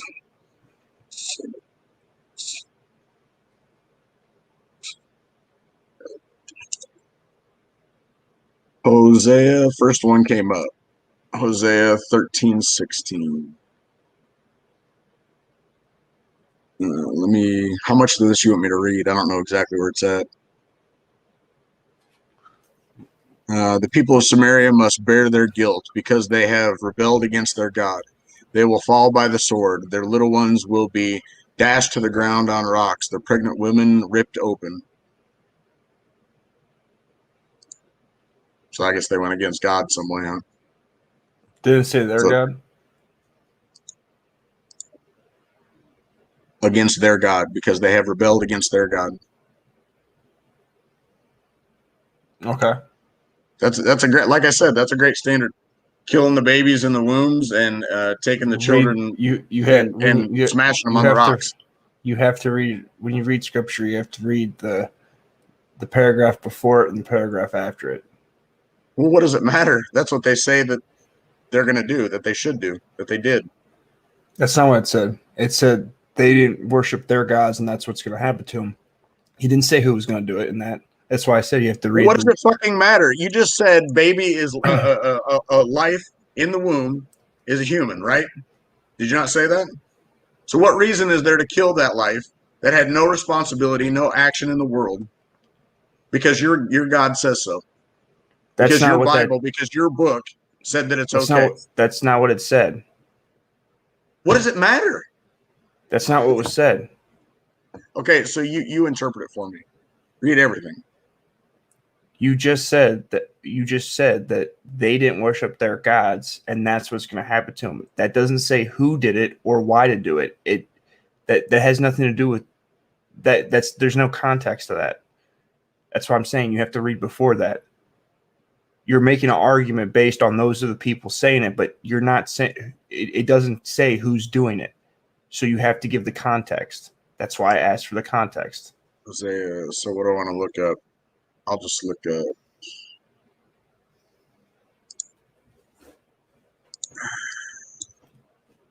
Because the Sumerians have their own gods. So if they didn't follow their own gods, then is that a punishment that their people are doing? Is it their God? Like, who is doing that? Because what you read doesn't say.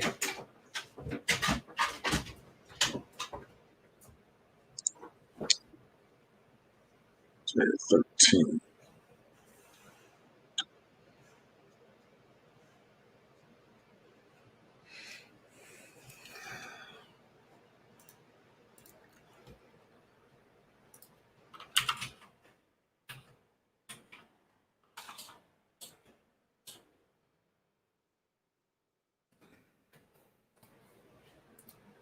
God damn, there's a lot of shit here. Okay, there's 14. I shall ransom them from the power of Sheol. I shall redeem them from death. Death, where are your plagues? Sheol, where is your sting? Compassion is hidden from my eyes. Though he may flourish among his brothers, the east wind, the wind of the Lord shall come, rising from the wilderness, and his fountain shall dry up. His spring shall be parched. It shall strip his treasury of every precious thing. Samaria shall bear her guilt, because she has rebelled against her God. They shall fall by the sword. Their little ones shall be dashed in pieces, and their pregnant women ripped open. So it's talking about the Lord coming and the Lord doing this. It right before that in verse 15. That's what it said. And what's it say in verse 16? What I read to you. It sounds like that's what God's doing. Though he may flourish among his brothers, the east wind, the wind of the Lord shall come, rising from the wilderness, and his fountain shall dry up. His spring shall be parched, and it shall strip his treasury of every precious thing. Samaria shall bear her guilt, because she has rebelled against her God. They shall fall by the sword. Their little ones shall be dashed in pieces, and their pregnant women ripped open. It says that in 15 and 16. Yeah, so that sounds like God's doing that. Right. Like it's a prophecy. Man, that's a great God. I just got to say, it's a good book. I don't know.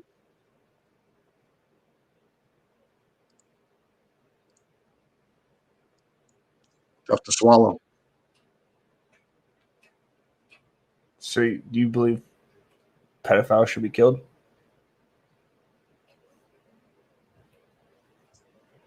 I don't know.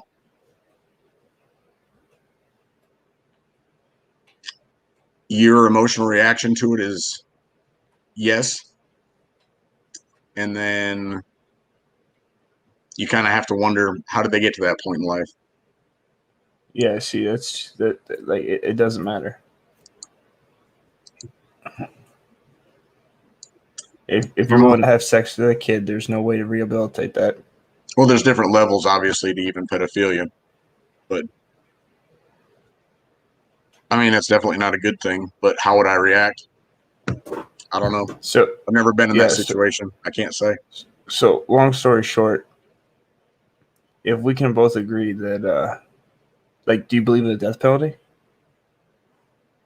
Less and less every day. Almost to the point of no. So you don't believe in the death penalty? No, not really. So you don't think that treason should be hung if you're a traitor? No. So death is not punishable for anything. In the moment, yeah. It's a punishment if you enter my house and you mean to do me harm. Could be a death penalty then, for sure. But the government can't. Is what you're saying?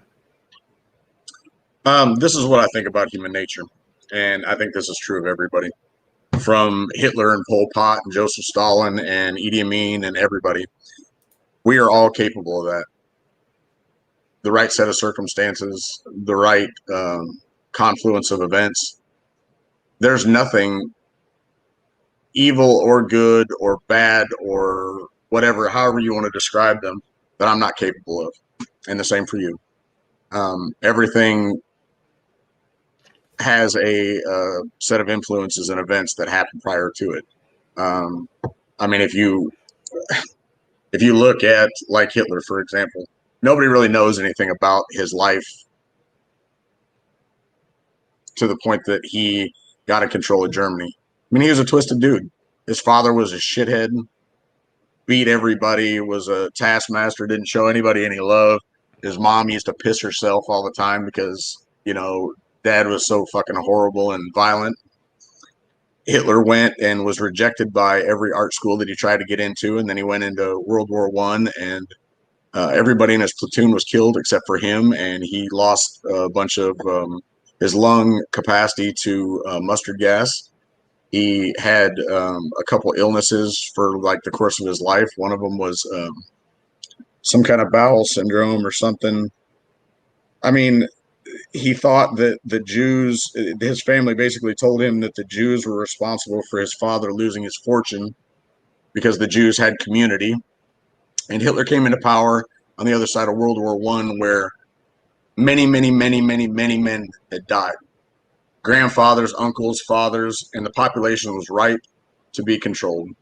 They were in terrible economic circumstances, and I'm familiar. he manipulated the whole fucking population. I mean, you put the perfectly wrong guy in the perfectly good situation to do maximum bad in the world. Now, he was not born a monster. But so should he have not been killed then? So if they would have got him alive, they should have not executed him. What does it do? What does it solve? So keeping him alive for life solves what? It's mercy. It's humanity. Giving mercy to someone who has no mercy and is a monster. What does it do to kill him? What do we learn? It's not about learning. What is it about? it's about him learning. Do you think that death is a penalty for him, or do you think life in suffering and guilt and reflection for the rest of it is a penalty? I don't know about you, but it seems like every time they come for these dictators, they try to hide and run. Of course they do, because in the back of their mind, every person knows right from wrong. Okay, so everyone has a reasonable fear of death, correct? Self-preservation, yeah. Okay, It's not, but once you kill them, it's over with. correct. There is no torture. So, There's no punishment. There's no learning. There's no reflection. There's no guilt. There's no sorrow. There's no anguish. So what? You're making an argument for torture? No. Life in ostracism, life outside of any kind of social connection and bond. To sit there and have to think about the shit that you did in the custody of the people that would want to kill you, that probably should have killed you, given emotional human nature, but they showed you mercy. So you have been treated the best by the people that should have treated you the worst, and that will make you feel even more guilty. So you think that people that do like serial killers, you think serial killers feel remorse? In a moment of honesty, yeah. I think that a lot of serial killers and mass shooters and stuff have experienced a series of events that made them give up on humanity. I think they get to a point in their brain where they stop caring about the consequences of their social behaviors and just decide that they're angry enough that they're just going to fucking off some people. I mean, I can't. So when I was a young man, I was a pretty angry fella. I used to break a lot of shit. I used to get into a lot of fights. I'd start arguments for absolutely no fucking reason. I'd, break stuff out in the community, sneak out and steal stuff. I did some pretty horrible shit. And that was just when I was young. And so when was the last time you killed 1 million people? Last week. Okay. When's the last time you raped 5 people? You don't understand the well, this is the way I see it. Hitler didn't kill 1 million people. He ordered people to kill 1 million people. He didn't do anything. He probably never even killed anyone in his whole entire life. Even his time in World War I, he probably never killed anybody. I think his life was characterized by a whole lot of powerlessness, no control over his situation. You do realize that if you are a shot caller, those are your deaths, right? Like No. You realize they are. Like the president tells the army or the military to drone strike a village. He ordered those killings. He didn't get blood on his hands, but that still falls on him, right? You understand? Why didn't we kill George Bush? Why don't we kill Obama? Why didn't we kill Nixon? Have they been ruled what terrorists? About Johnson? Maybe you don't see them that way, but I guarantee you the people of Vietnam did. I guarantee you the people of Syria did. I guarantee you the people of Iraq did. Okay, so if they want to come do something about it, have them come do something about it. Why is that the standard? Why can't we see things as clearly as they do? Well, if anything, we are probably more unbiased than they are. I'm unbiased compared to them. You said, why can't we? And I said, we. Same term you used is probably less biased. Because I don't know about you, but if my family got killed, I'd probably be pretty biased. Right. If my cousin got killed, I'd probably be pretty biased.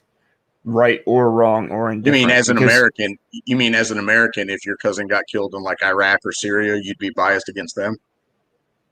No, I'm saying if I was in Iraq and my cousin got killed, I'd probably be biased. Just like Duck's mom came on there and said that he wasn't a gangster and he wasn't all these things and absolved him of all all the shit he did, and he was involved in killing people. Yeah. The people closest to you always give you the best benefit of the doubt. Yeah, sometimes. Most of the time. That's why women that get beat by their husbands stay with them for long periods of time. Like, well, I mean, yeah. So just because Iraqis feel that they were wrong doesn't mean that they were, and it doesn't mean that they weren't. But wait a minute, hold on. So we invaded their country twice and shot depleted uranium shells and basically ruined a whole generation of kids with cancers and deformities, demolished their cities, overthrew their government, killed probably 1.5 million civilians, and you don't think that they were wronged objectively, just subjectively? I said it doesn't mean that they were wronged, and it doesn't mean that they weren't wronged. Well, let's make a determination. What's your call? I mean, what how do you see it? There's plenty of the shit about the war that we don't know. We know the bias. What do we know? Like, unfortunately, war is bad. Like war is bad. There's never been a war in history that was good. What was the justification for either one of the Iraq wars? The first one, I'm too young to even remember. I don't remember why we went to in the 90s for Desert Storm. Number 2 was must have been a good reason, huh? If you don't remember. I was 1, so I couldn't remember it because I was still shitting in a diaper. So, you know, I had other things I was probably trying to figure out, like how to get the circle in the circle hole. Yeah. That's what I was. Well, there is history. Yeah, but Desert Storm, like, that never really was something I. Okay, why'd we go there this last time? Because allegedly they were part of the 9/11 attack. Yeah, but like 19 out of those people came from Saudi Arabia. How come we didn't do anything to Saudi Arabia?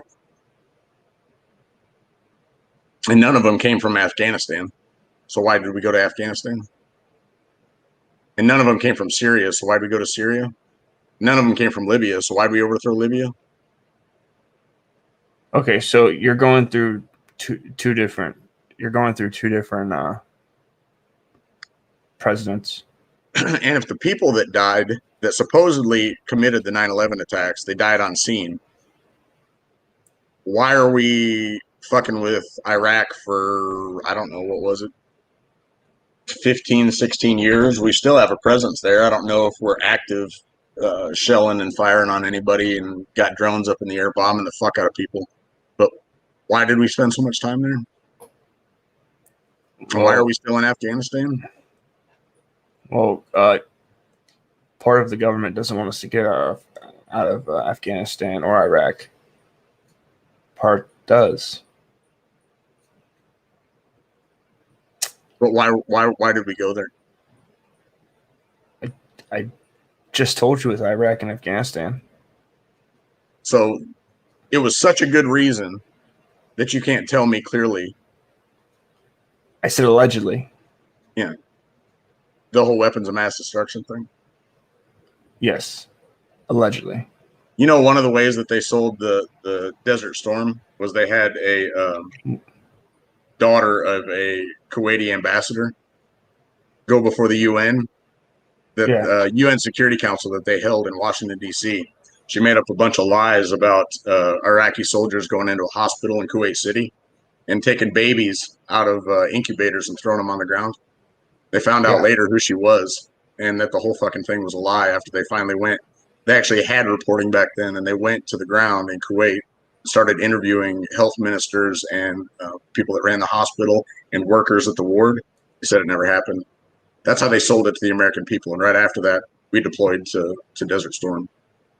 Yeah. Just like the Gulf of Tonkin. Yeah. Yeah. Just like weapons of mass destruction. Mm-hmm. We're talking about millions of people. There's still kids getting blown up by landmines in Vietnam. Mm-hmm. There's still deformities and abortions being happening over there because of the fucking Agent Orange. Mm-hmm. Yeah. These are good reasons, man. I don't know. I didn't say that they were or they weren't. Well, eventually, I hope that our culture and our society can look at everything clearly. The deception and the lies that are being told, and the suicides that happen here, and the broken families that happen here of the military people coming back, and the guilt, and sit there and look at all this blood and treasure wasted, and make a decision about our government and the war and our military and what it does in the world. And when you look at it objectively, hopefully everybody will come to the same conclusion that our government is not to be trusted, and we shouldn't look at our military as a good force, because it's not. So we should abolish it? No, the Department of Defense. It's not the world police. It's not offense. It's not go over and fuck somebody's country up and overthrow their government, kill millions of their civilians and cause deformities and ruin their cities and make their ground and their water toxic. That's not what we're supposed to be doing. It's defense, Department of Defense. And anytime we have a occupational presence in another country, it's supposed to be declared war, right? Doesn't happen anymore. That's part of the Constitution. That's not followed. And it hasn't been for a long fucking time. So what's your solution? And the Constitution is conservatism. And so what's your solution? Well, a lot of different things. To back out of the UN, to back out of NATO, to decrease our military presence in other countries, to not be the world police, to make our country strong again, to manufacture the things here that we need to become less dependent on the supply chain of food and medicine and goods, to not be so consumer oriented. So you're a Trump supporter? I voted for Trump, yeah. Okay. There you go. I'd rather vote for Ron Paul. Fuck Ron Paul. Why? What do you got against Ron Paul? Oh, fuck Ron Paul.